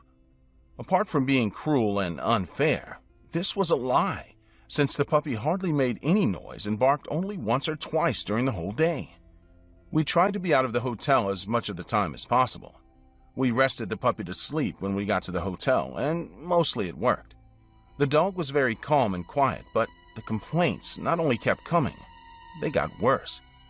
They were getting more and more aggressive, and it got to the point that the hotel staff told us that if the complaints kept coming, we had to leave. At this point, we didn't know what to do. We really didn't want to go to another hotel, and the fact that they were kicking us out seemed really unfair. Whoever was complaining must really hate dogs. The night we were about to spend our first week there, we started to hear a lot of noises upstairs. Someone was moving a lot of furniture. It was 4 a.m. This really wasn't the time to remodel. Startled by the noises, the puppy started barking in fright. In response, the furniture stopped moving, but we heard something else. The person who was moving the furniture started banging on the floor, which reached our ceiling. At the same time, he also shouted something. "Shut that damn dog up before he gets you thrown out." That was it. This was the person who was denouncing us. Furious, I went upstairs to have a chat. My girlfriend wanted to come with me, but someone had to keep an eye on the dog. Besides, she knew where I was going to be. Once I climbed the stairs, it wasn't hard to find the room where the complaints were coming from. The door was open, and inside, it was dark. I thought about leaving. Something about that place gave me a bad feeling. But suddenly, the lady who had threatened us before started screaming. They were not screams of rage, they were screams of pain. Something was happening to her. No matter how angry I was with her, I could not allow a woman to be hurt, whether it was a thief or her own husband. I went in determined to see what was happening. To my surprise, the door closed, and I was left in the dark. There was no more screaming, no more movement, no more complaining. Nothing. It was as if the room was empty. The light came on almost instantly, but something was wrong. The light was red. Upon inspecting the hotel room, it had no furniture, and there were satanic symbols drawn all over the room. In the center, there was a huge pentagram. Without time to process what was happening, I felt someone grab me from behind and hold a knife to my throat, making a sound as if to make me understand that I had to be quiet. From the leftovers, a woman in a ceremonial robe walked into the circle. Once she took off her robe, I recognized her. It was the woman from the shelter, the woman who gave us the puppy for adoption. The woman walked towards me with a somber, indifferent look on her face. She had a syringe in her hand, and without giving me time to speak, she quickly injected me. My body began to feel weak. I didn't lose consciousness. I didn't fall asleep or hallucinate, but my body became very weak, and I collapsed. The man began to drag me to the center of the circle, and once I was there, they took off all my clothes, leaving me in my underwear. The woman from the shelter approached me with a huge dagger that she pointed at the center of my chest. Suddenly, someone banged violently on the door to the room. It was my girlfriend for sure. I had to warn her not to come in. I had to tell her that she was in danger. Everyone waved to the other, and they turned the lights off. One man hid behind the door as he did with me. He opened it slowly. I tried to scream, to move, to make noise, but I couldn't. My body was totally paralyzed. When the door finished opening, my girlfriend was behind it with the dog in her hands, but she was not alone. The hotel manager and 2 policemen who were guarding the place were with her. The policeman pulled out his gun and quickly pointed it at the man behind the door. The lights came on and the other 2 people in the house raised their hands. I was safe. After I was rescued, I learned the whole truth. The neighbors' complaints were not real. This was all a trap by the girl at the shelter to get me to go into that apartment of my own free will. She recommended this hotel to me because that's where her boyfriend worked. Her boyfriend was the morning shift manager, the man who made up all the claims. My girlfriend found out that something was wrong with me because, without my knowledge, she followed me from afar to see that everything was in order and saw how someone who was hiding locked me in the room. When she went to tell the manager, he not only told her that he knew nothing about the complaints, he told her that the room had not been rented for over a month. This whole pet adoption thing was a front. A front to get young couples to be victims of their sacrifices and rituals they were trying to do in that apartment. I was not the first victim, as there were people before me who were not as lucky as I was. Luckily, the dog was still with us, but in our home. From that day on, I could never again go to a hotel without being scared, ignoring every sound we heard, and locking the doors immediately. If you are a parent and you think you understand what your child watches on a phone, then you are already making the same mistake I did. I am telling this because I believed I was in control, when in reality I had no idea what was happening in front of my eyes. I am a single mother, and my son Mike is 6 years old. I work long hours, and when I come home, my body is tired and my mind is empty. The phone became an easy solution because it kept him quiet while I tried to survive the day. Mike spent hours watching short videos, jumping from one to another without stopping. He laughed loudly, sometimes suddenly, sometimes alone in his room, and I let it happen because laughter sounded like a good thing. The videos were strange and ugly, but they looked harmless. Animals with human bodies, loud sounds, fast movements, and faces that made no sense. I did not understand why kids liked them, but I assumed it was just another trend that would pass. Mike started repeating a name I had never heard before. Tung, tung, tung, sahur. He said it with a smile, tapping the table while eating, like it was a joke that only he understood. When I asked him where it came from, he told me it was from the videos everyone at school watched. I asked him to show me, and he hesitated before handing me the phone. On the screen there was a thin figure, tall and stiff, like a stick with a face. The smile was wide and uncomfortable to look at, even knowing it was just a drawing. I told him it was fake, and that cartoons could not hurt anyone. That night, Mike told me he saw Tung Tung Tung Sahur in his room. He said it stood near the door and watched him sleep. I told him it was a dream caused by too much screen time, and turned off the light. That night I understood how wrong I was. I reduced his phone use and took it away before bedtime. He cried and begged, but I stayed firm, believing that I was doing the right thing. From that moment on, Mike changed completely. He stopped laughing, stopped playing, and stopped wanting to be alone, even during the day. He followed me around the apartment and stayed close to walls and furniture. Before anything extreme happened, the fear showed itself in small ways. He checked doors before entering rooms and looked behind him constantly. He asked if the windows were closed, even during the afternoon. Every night he asked me to stay with him until he fell asleep. If I tried to leave, he grabbed my arm and begged me not to go. His hands were cold and shaking. He told me Tung Tung Tung Sahur was closer now. He said it smiled at him and looked at him like it was choosing him. His voice trembled every time he spoke about it, and I could hear real fear instead of imagination. I took him to a psychologist hoping for answers. She talked about stress and overstimulation. Mike did not speak during the session. He just stared at the floor and pressed his fingers into his legs. That night, I woke up suddenly, fully alert, without knowing why. My heart was beating fast, and the apartment was completely silent. I reached for Mike and felt empty space. Panic hit me immediately. I stood up too fast and searched the apartment, calling his name quietly. I found him in the kitchen, crouched against the cabinets, shaking so hard he could barely breathe. He pointed toward the hallway and begged me not to go into his room. He said Tung Tung Tung Sahur was inside. He said it told him to come out and follow it. I told him to stay where he was and walked down the hallway slowly, my legs weak and my chest tight. The bedroom door was half open, and the light was off. I turned on the light. There was a man inside my son's room. He was very tall and thin, bent over the drawers, searching through them calmly. His face was deformed, with a wide smile that did not move.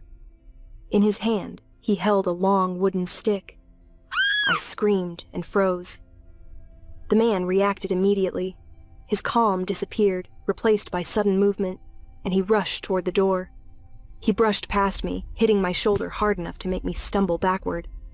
I lost my balance and grabbed the doorframe to avoid falling. My whole body was shaking, and my chest hurt from breathing too fast. The man reached the hallway, then stopped. Slowly, he turned his head toward the kitchen. His smile returned, wider than before, and his eyes fixed on my son. He did not seem scared anymore. He seemed pleased. I'll come back. We're going to be together forever. He smiled at Mike while saying it. Then he ran out of the apartment. The moment he left the apartment, my body finally reacted. I ran to Mike, grabbed him, and locked ourselves in the bathroom. He was crying so hard he could not breathe properly. I checked every room while holding him, terrified the man was still inside.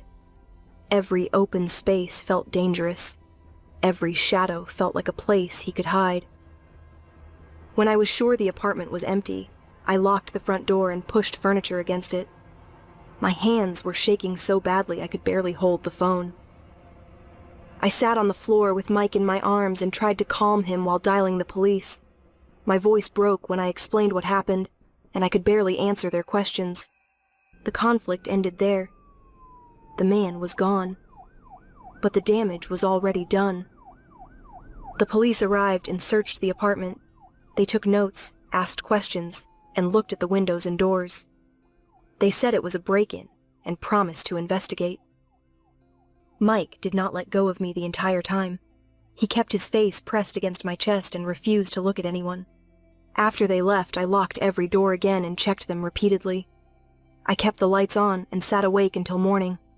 I knew sleep would not come back easily. In the days that followed, I boarded up every window with wooden planks. I did it slowly, carefully, because I could not afford to move and had nowhere else to go. I did not want anyone to see inside. I did not want anyone watching my son while he slept. Mike does not use a phone anymore. He does not talk about memes or videos. He asks if the house is closed and if I am near him. I am still here, watching, because some dangers do not come from imagination. They come from not paying attention soon enough. I matched with Marcus on Tinder 2 years ago. He openly mentioned furry roleplay, boundaries, and experience, and he did it without sarcasm or embarrassment, which is rare enough to stand out immediately. We started talking that same night, and the conversation moved fast in a way that felt natural instead of forced. We talked about costumes, about how trust mattered more than fantasy, and about how these kinds of roleplays only worked when both people respected limits. He used calm language, asked questions, and never rushed anything, which made me feel like I was dealing with someone who understood responsibility. When we talked about meeting in person, I suggested my place first out, but he declined politely and explained that his apartment was already prepared for role play and that he felt more comfortable there. I agreed without pushing back. I prepared my costume and walked out telling myself that nothing bad was supposed to happen if rules existed. Marcus opened the door with a relaxed smile and stepped aside to let me in. We sat on the couch and talked for a while before anything else happened, and he offered me water while asking again if I was still comfortable with everything we had discussed online. He asked me to repeat the safe word, listened carefully, and nodded like it mattered, which lowered my guard even more. I went to the bathroom to change, and when I came back wearing the costume, Marcus looked at me differently then, more focused. And when he handed me the collar and attached the leash, everything still felt controlled and agreed upon. Before the tone shifted, there was a long pause where Marcus didn't speak, and I stood there waiting for instructions while my breathing echoed inside the costume. That silence stretched too long, and it made me tense in a way I hadn't planned for, because it felt like something was being decided without me being included. He finally told me to walk around the room slowly while holding the leash tight, correcting me with sharp pulls whenever he didn't like my posture or speed. I followed his instructions because that was the agreement, but the movements were rougher than expected, and my neck started to hurt from the constant pressure. There was another pause before the next command, and during that time I could hear him moving behind me, close enough that I could feel it, even without seeing him. When he told me to get down on the floor, I obeyed, but my heart started racing in a way that felt wrong instead of exciting. He circled me while I stayed still, then told me to roll onto my back and remain there without moving. His foot pressed against my side, not enough to hurt yet, but enough to let me know how easily it could. When he pushed me suddenly, the impact knocked the air out of my lungs, and the sound I made wasn't part of any roleplay. I said the safe word clearly and without panic, expecting him to stop immediately like we had agreed.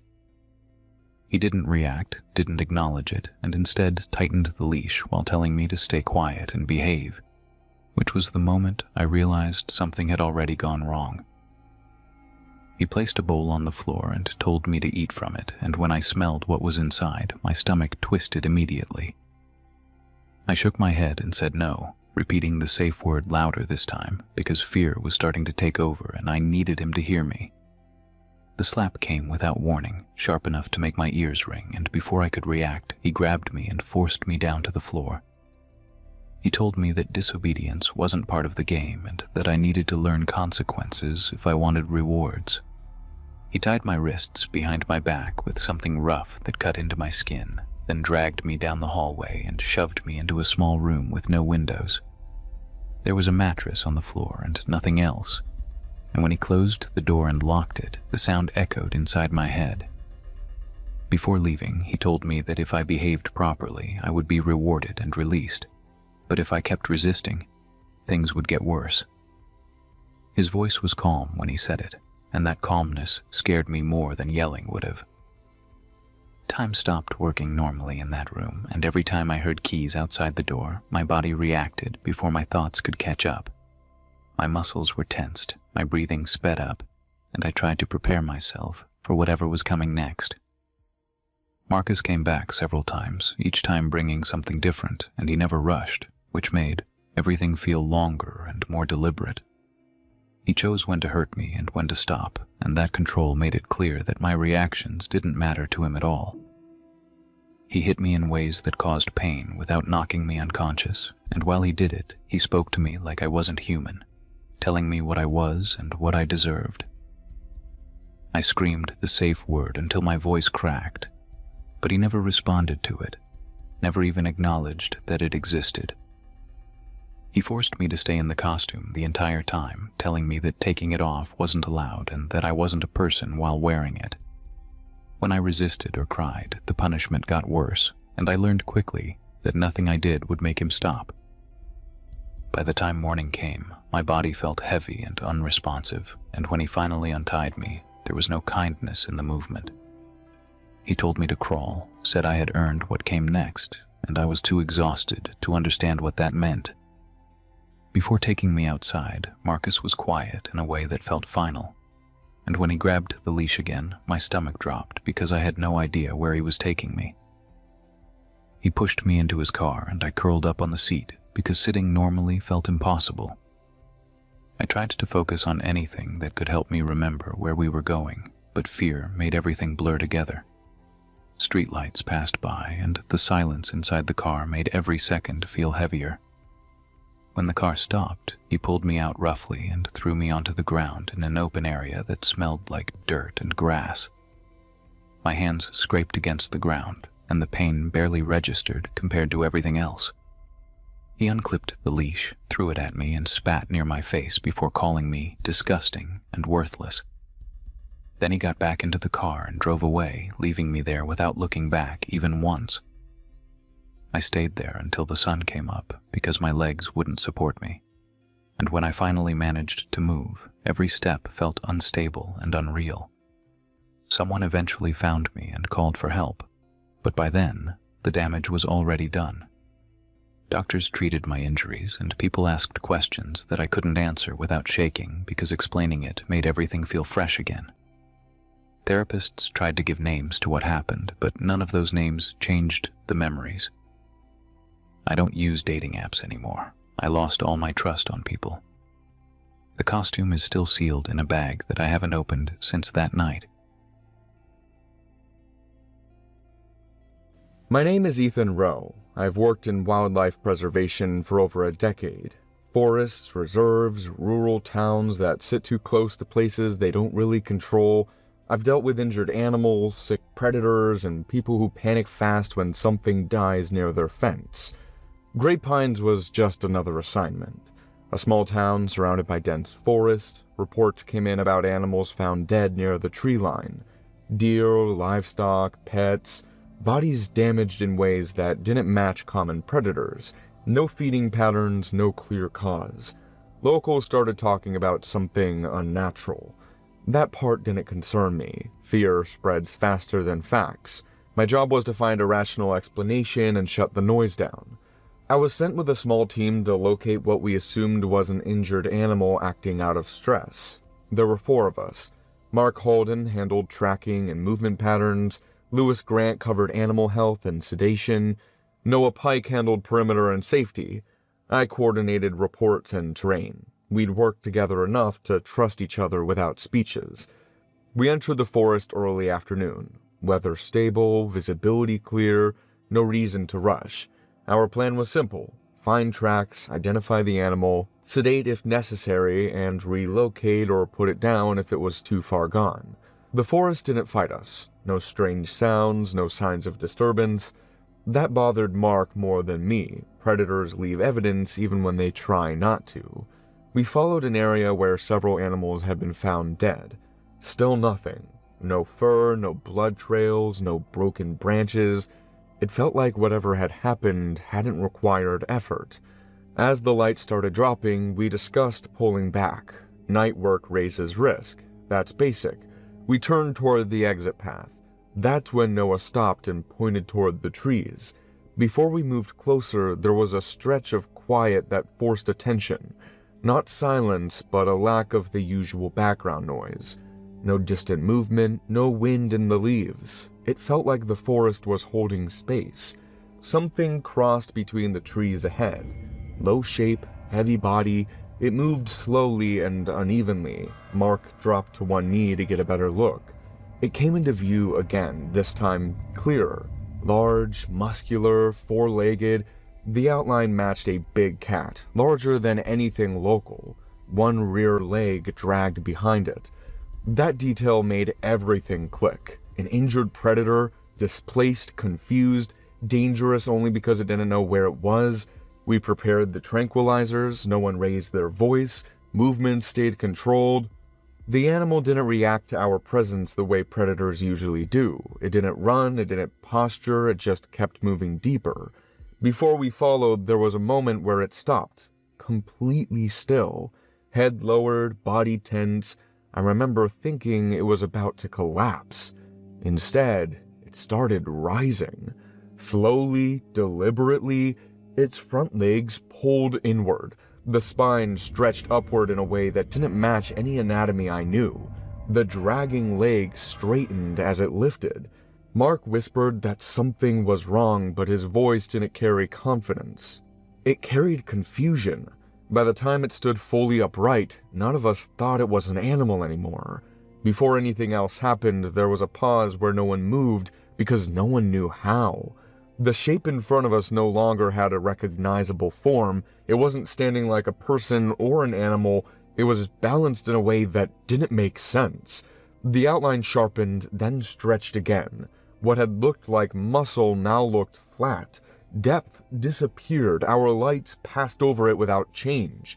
More shapes appeared around it, not stepping out, just existing where there had been empty space a second earlier. Mark raised his rifle but didn't fire. Lewis started back up slowly. Noah cursed under his breath. The shapes moved. They didn't charge, they didn't surround us in a clean pattern. They crossed paths between trees, moving fast enough to cut off space without touching it. The sound they made was thin and sharp, like friction without weight. One crossed directly through Mark. He screamed as his jacket split open across the chest and arms. Lines appeared on his skin after the contact, deep and raw. He fell forward, legs folding under him at angles that stopped being human. Lewis rushed to him and another shape passed through his side. His body jerked and he hit the ground hard, his arm bending wrong beneath him. Noah tried to drag Lewis back. A shape crossed his torso and he collapsed, gasping, his leg snapping when it struck a tree. I was on the ground before I realized my knee had given out. Before I crawled away, I understood that staying still meant being taken apart. There was no attack rhythm, no focus, just movement that punished contact. Hands brushed my back. Burning followed immediately. My skin split into lines I couldn't see but felt open wide. I screamed and pushed myself forward using dirt and roots to move.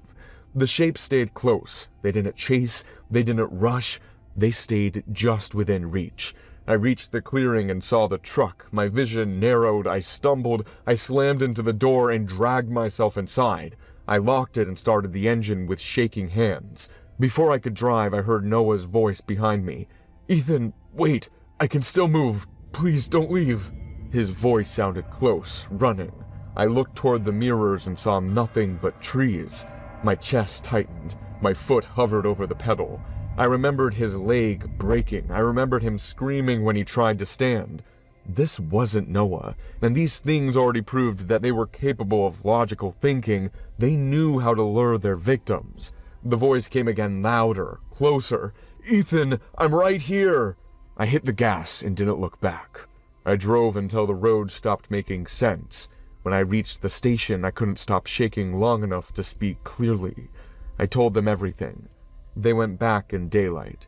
They found all three bodies exactly where I said. Broken, marked, no signs of an animal, no explanation. They didn't accuse me directly. They didn't need to. Nothing I said fit their reports. I was placed under observation, then transferred. They wanted to accuse me, but the locals backed up my story, and the wounds of my partners and scratch in my back didn't fit to any human attack. They said trauma distorted perception, that I replaced an animal with something else because my mind needed meaning. I didn't argue. This is where I am now. Medication keeps things quiet. When I take it, the shapes stop appearing in corners and doorways. That's how I know they aren't real. I want to get better. I follow every rule they give me. I write when they ask. I sleep when the lights go out. But sometimes when the building is quiet, I hear movement outside my room. Fast, controlled, familiar. I keep my eyes closed and wait for morning. The good part is that I know those shadows are not real. Whatever attacked us that night is still in the forest. The bad part is that I don't think I will get any better. I'm afraid that this mental institution is now my new, permanent home. Shadow Men cryptids are recurring entities reported across cultures and decades, always described with the same unsettling consistency. They appear as tall human-shaped silhouettes with no facial features, absorbing light instead of reflecting it, often seen watching from doorways, corners, or the edge of vision. Witnesses report intense fear, paralysis, and the sensation of being observed with intent, even though these entities show no clear signs of communication or emotion. Unlike ghosts or demons, shadow men do not announce themselves or interact directly. They simply observe, reinforcing the idea that they are not manifestations of imagination, but something that exists alongside human perception, surfacing only when awareness is fractured. Standing there with a calm smile that did not move when she noticed my reaction. It took me several seconds to recognize her, because my brain resisted the idea before accepting it. Her name was Lena, and we had not seen each other since we were teenagers, back when promises were easy and consequences felt unreal.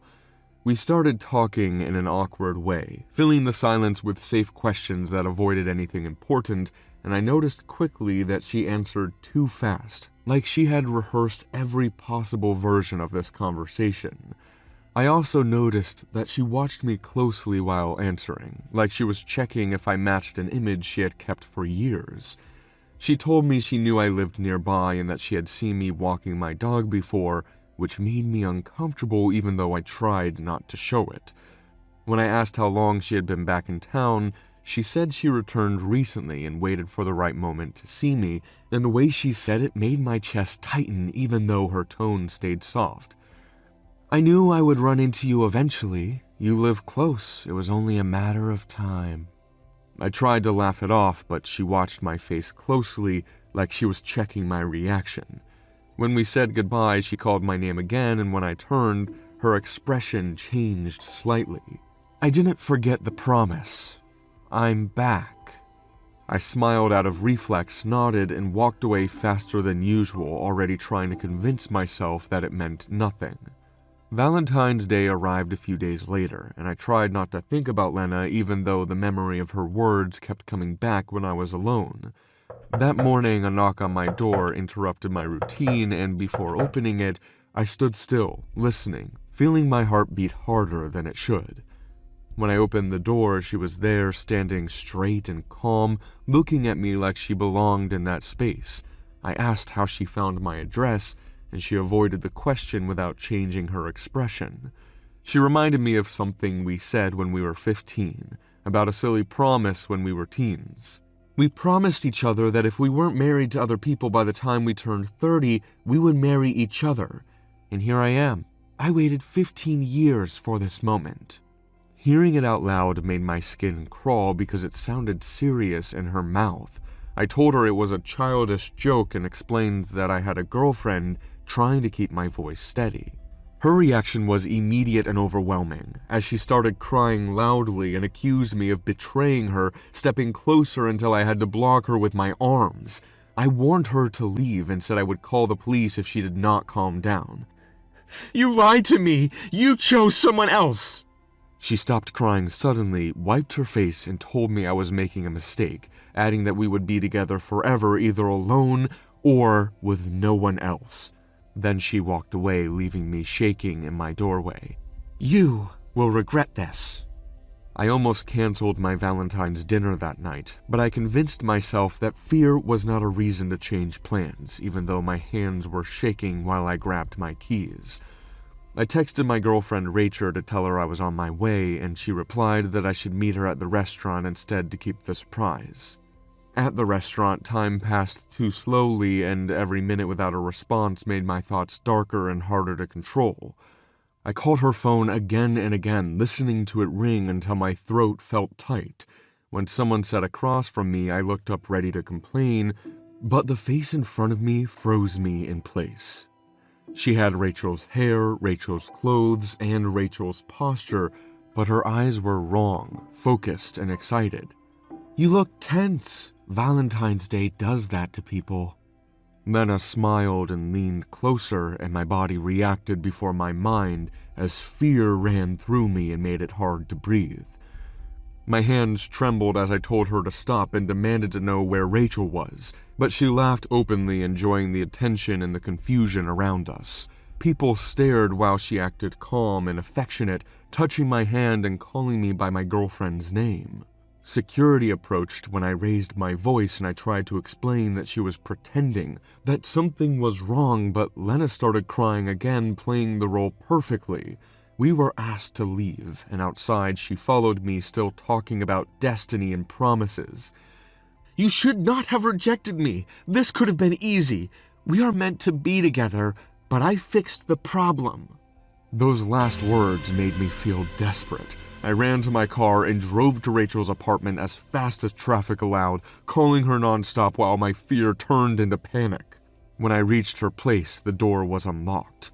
Inside the bedroom, I found her on the floor, tied, shaved, and lifeless, and my legs almost gave out as I realized she was gone. The walls were decorated with her hair placed carefully, like trophies. I heard footsteps behind me and turned to see Lena standing in the doorway, holding a bag and smiling with satisfaction. She told me she removed the obstacle and that now we could finally be together. When she reached for me, I stepped back and tripped, and when she grabbed my arm, I reacted without thinking, kicking her knee and pushing her away. She fell hard and hit her head, screaming my name. I ran out of the apartment and drove straight to the police station, barely able to speak, barely able to breathe, but desperate to get away from her. Lena was arrested that night, and they later confirmed that she had planned everything for years, watching, waiting, and preparing. Rachel was buried a week later, and I still visit her grave, even though it hurts every time.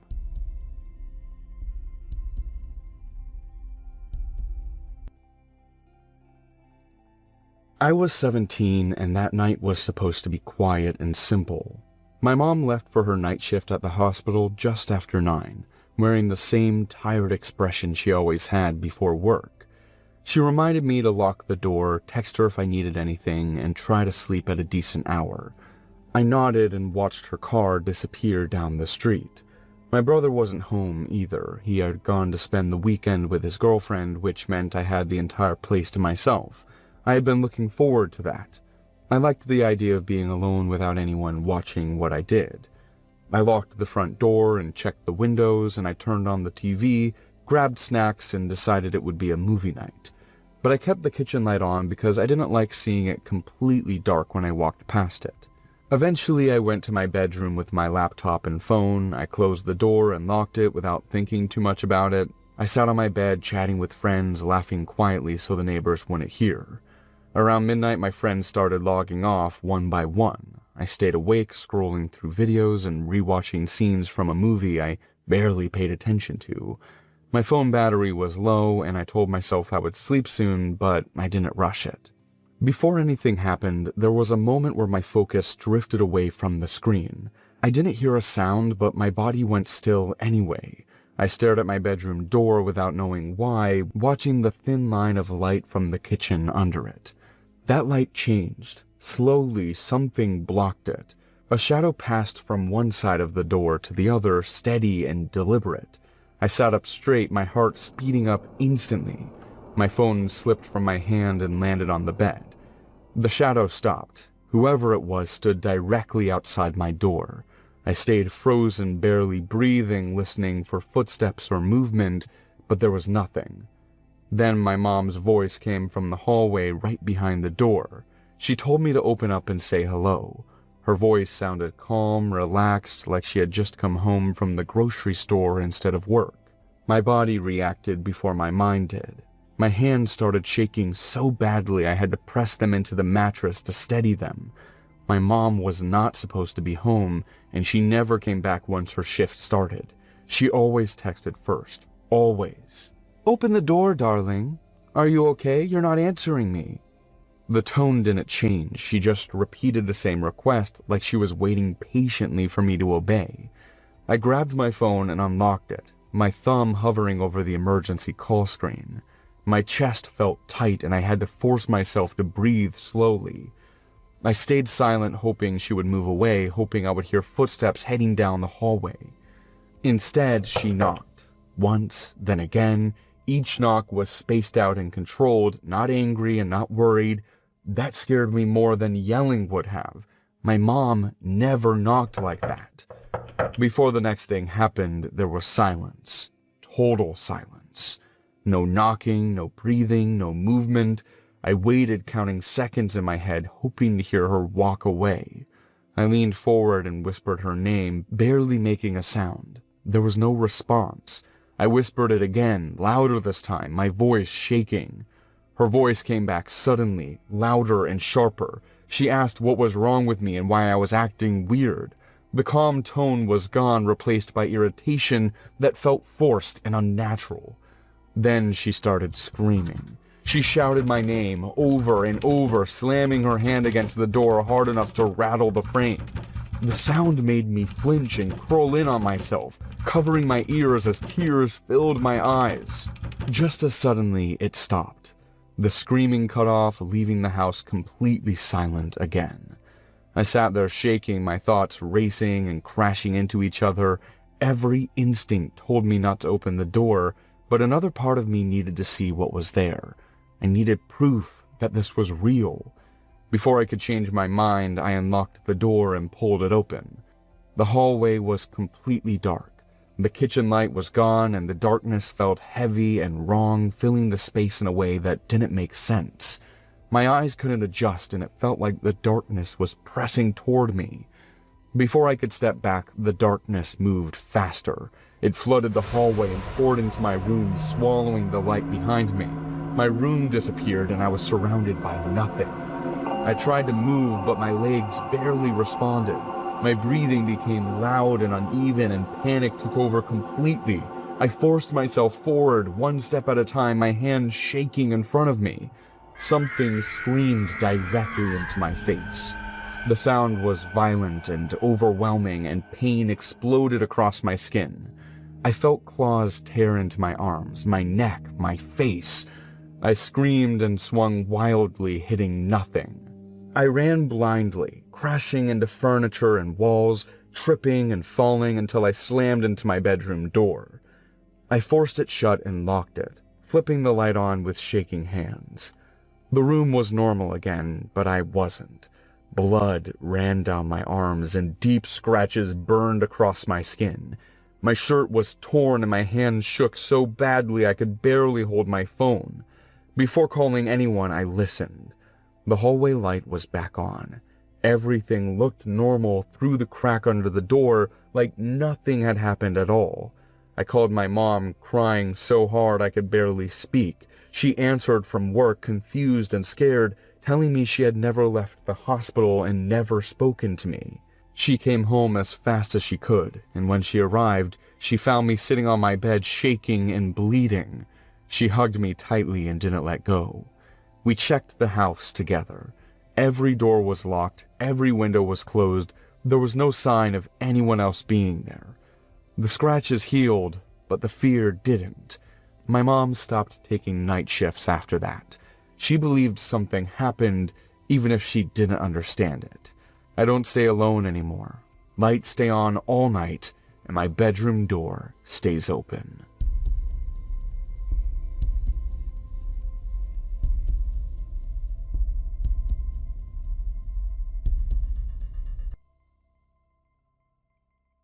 I live alone in a small house that looks normal from the outside and feels too quiet on the inside. It has 2 floors, narrow stairs, and an attic I rarely used because I never needed the space. After the breakup, I stayed because moving felt harder than dealing with the silence. My nights were quiet enough to convince me that nothing was wrong. Living alone forces you to trust your memory, even when it fails you. You assume objects stay where you leave them and food disappears because you consumed it. You rely on logic because fear feels irrational when nothing obvious has happened. That belief lasted until small details started breaking that logic, slowly and quietly, without giving me a clear moment to react. The first thing I noticed was food missing from the fridge, and at first I blamed myself without hesitation. A yogurt was gone, then slices of bread, and later leftovers I clearly remembered saving for the next day. A few days later, objects were not where I always left them, and that pattern was harder to ignore. My mug wasn't in the sink, my shoes weren't lined up by the door, the remote control had moved from the couch to the table. These were small things, but they were consistent, and consistency made them harder to dismiss. At night, I started paying attention to sounds I used to ignore. The house made noises before, but now they felt deliberate. The ceiling creaked once, then again, spaced apart, careful enough to feel controlled. I stayed in bed staring at the dark, counting seconds, waiting for the noise to return. I called the police after a week of this. Explaining it out loud made me feel ridiculous, and their reaction confirmed it. They checked everything, including the attic, and found nothing unusual. They told me to call again if something more serious happened. Then they left me alone with a house that no longer felt empty. After that visit, fear stopped being an idea and became a constant presence. I couldn't relax in my own house because I didn't trust what I couldn't see. I started checking locks multiple times, not because I forgot, but because I needed confirmation that reality still worked the way it was supposed to. Before going to sleep, I stood in the hallway every night, listening to the house breathe. I waited for sounds, knowing that waiting itself was exhausting, but stopping felt worse. My body stayed tense, ready to react, even though I had no plan if something happened. One morning, I found the kitchen faucet open, slowly filling the sink. I never leave it like that. Next to it was an open package of cookies I didn't remember buying. I stood there frozen, staring at the water in the plastic wrapper, feeling my chest tighten as the realization hit me that someone else knew where things were in my house. That night, I didn't sleep.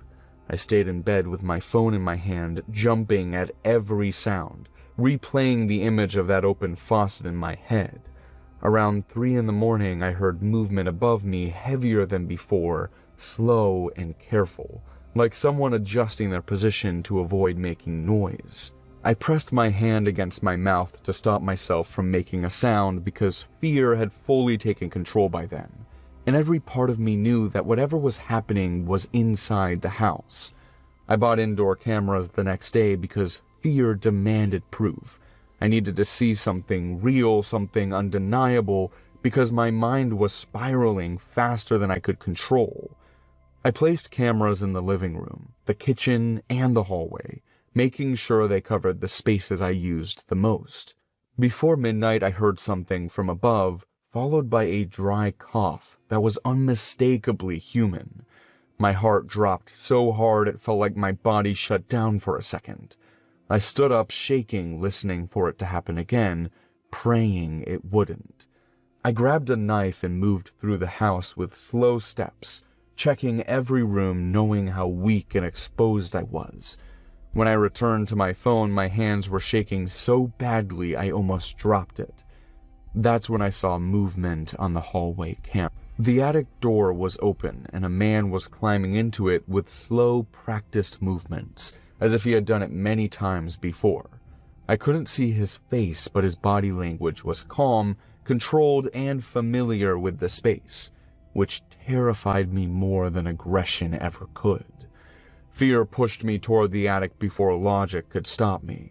I didn't believe the police would arrive in time, and I couldn't accept the idea that he might disappear again. My legs felt weak as I climbed the ladder, every sound echoing too loudly in my head. When I turned on the attic light, the space revealed itself piece by piece, and every detail made my stomach turn. Towels hung from wooden beams. Blankets were arranged into a sleeping area. Food wrappers were stacked neatly, not hidden, but organized. This wasn't temporary, this was intentional. Before I could process it, I heard breathing behind the boxes, slow and steady, like someone waiting. He stepped out and recognition hit me instantly. It was my ex. The man who said he accepted the breakup. The man who said he needed time. He started talking, his voice shaking with emotion, saying he wasn't ready to let go, that he needed to stay close, that this was easier than losing me. His words poured out fast and desperate, and every sentence made my fear grow heavier. He wasn't apologetic, he wasn't ashamed, he believed he belonged there, and that belief was more terrifying than any threat he could have made. I knew I had to leave the house or something worse would happen. My hands were shaking and my breathing was out of control as I moved through the hallway toward the front door. I could hear him behind me. His steps were slow, he didn't touch me, but I knew he was close. Too close. He started talking softly, using my name, telling me how much he loved me. He said he had waited for this and that we were meant to be together. The way he spoke made my skin crawl because he sounded honest. When I reached the door, my hand slipped on the key. I was sweating, terrified, barely able to stand. I felt his fingers touch my hair, slow and careful, as he asked me not to go and told me we could be happy together. I forced the key to turn, opened the door, and ran outside as fast as I could. He didn't stop me, he didn't chase me, he stayed inside. The police explained everything afterward, including how he used old keys and knew my routine well enough to avoid being seen. He moved only when I was asleep or gone, and he cleaned up after himself to stay invisible. It wasn't an attack. It was control through presence, and knowing that made it impossible to feel safe again. I called the police from across the street, shaking and crying, unable to look away from the house. He was still there when they arrived, waiting like he knew this would happen. The police went inside and brought him out in handcuffs. He didn't fight, he looked calm. When he saw me, he smiled, like we shared something no one else understood. An officer told me he had been hiding in the house for weeks and knew exactly when I would be alone. That information hit harder than anything else that night. They took him away, but I know he won't be gone forever. One day he will be free again, and I'm scared that when he comes back, he will still believe I belong to him. In 2010, a woman in Chicago discovered that her ex-partner had been secretly living inside her home after their separation. Unable to accept the breakup, the man never fully left the house, instead hiding in a concealed space and moving only when she was asleep or away. For weeks, she noticed small disturbances, missing food, objects out of place, unexplained noises, but dismissed them as stress. The situation was uncovered when she realized someone else was accessing the house without forcing entry, confirming that she had never truly been alone. I adopted the parrot on a weekday afternoon because the shelter was almost full and I needed noise in my apartment. I wasn't searching for anything unusual, only a living presence that would break the routine of coming home to silence every night. The shelter worker gave me a thin folder with very little information and said the previous owner was deceased. She avoided explaining further and seemed eager to move on. The parrot looked older than the others, with eyes that followed every movement without rest. He didn't panic when I approached the cage, and he didn't vocalize at all, which felt wrong for a bird in that environment. He simply watched me, calm and focused, like he was waiting to be taken somewhere specific. At home, I placed the cage near the kitchen and tried talking to him while unpacking groceries. He listened carefully, but stayed silent, reacting only by shifting his posture slightly. That silence stayed with me longer than it should have, making the apartment feel smaller than usual. That night he barely slept and kept moving inside his cage, scratching the bars and repositioning himself over and over. I told myself it was normal adjustment behavior, but the constant noise kept me awake and alert. Even then, I had no idea how deeply this animal was connected to something violent. The first few days passed with an uncomfortable calm that never fully settled. I fed him, cleaned the cage, and tried to teach him simple words, but he refused to repeat anything new. He reacted more to certain sounds, especially when my voice became tense or louder, which made me aware of my own anxiety. On the third day, while washing dishes, he spoke clearly for the first time. Don't shoot! The words were slow and controlled, not distorted or playful, and they stopped me completely. I stood frozen with my hands under the water, trying to understand what I had just heard. I laughed nervously and tried to rationalize it, reminding myself that parrots repeat things they hear without understanding.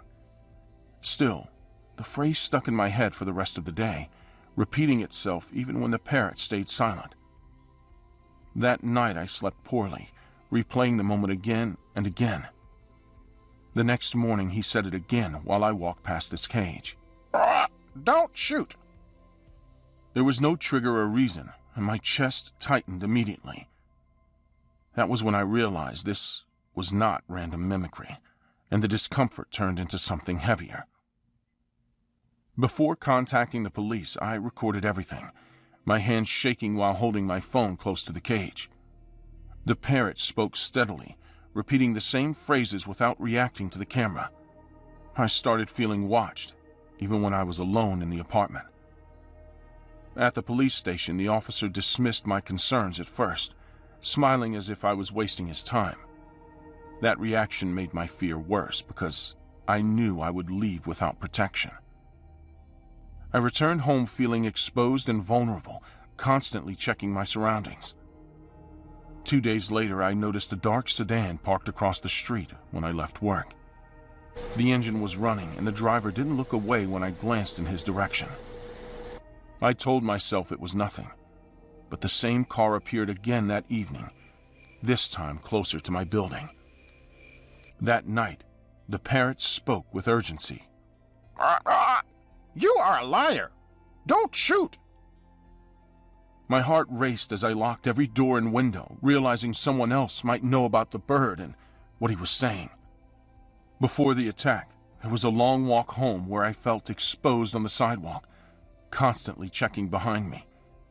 When I reached the intersection near my building, the dark sedan appeared again, accelerating suddenly towards me. The car swerved onto the sidewalk without warning, forcing me to jump aside and fall hard onto the pavement. I scraped my hands and knees while the vehicle sped past me, missing me by inches. My breathing became frantic as I struggled to stand. I watched the car disappear down the street, my body shaking uncontrollably. I knew this was intentional and connected to the parrot. Someone wanted to stop whatever truth was coming out. When I reached my apartment, the parrot repeated the phrase louder than ever. Don't shoot! Glenna! Stop! I sat on the floor next to the cage, realizing I was being hunted because of him. Before the break-in, I barely slept for days, jumping at every sound and keeping lights on at night. I started carrying the parrot's cage with me from room to room, refusing to leave him alone. One night, I woke up to the sound of glass breaking in the living room. My heart slammed against my chest as I realized someone was inside my apartment. I didn't scream or freeze, acting on pure panic instead. I rushed to the parrot, grabbed the cage, and locked us both inside the bathroom. I turned off the light and held my breath while footsteps moved through the apartment. Where is it? The woman's voice was low and angry, and I covered my mouth to stop myself from making noise. The door handle rattled violently, and I knew I wouldn't survive a direct confrontation. I pressed the panic button on my phone with shaking fingers, and moments later, the footsteps retreated rapidly. The apartment fell silent again. I stayed locked in the bathroom until the police arrived, holding the cage and trying to keep my breathing under control. The officers found clear signs of forced entry, which confirmed that someone had been inside the apartment, looking for the parrot. The officers documented everything carefully, asking me the same question several times while taking photographs. For the first time, I felt that they understood this was not paranoia or coincidence, but a pattern that was becoming harder to ignore. After that night, the police began treating the parrot's phrases as a lead rather than an answer.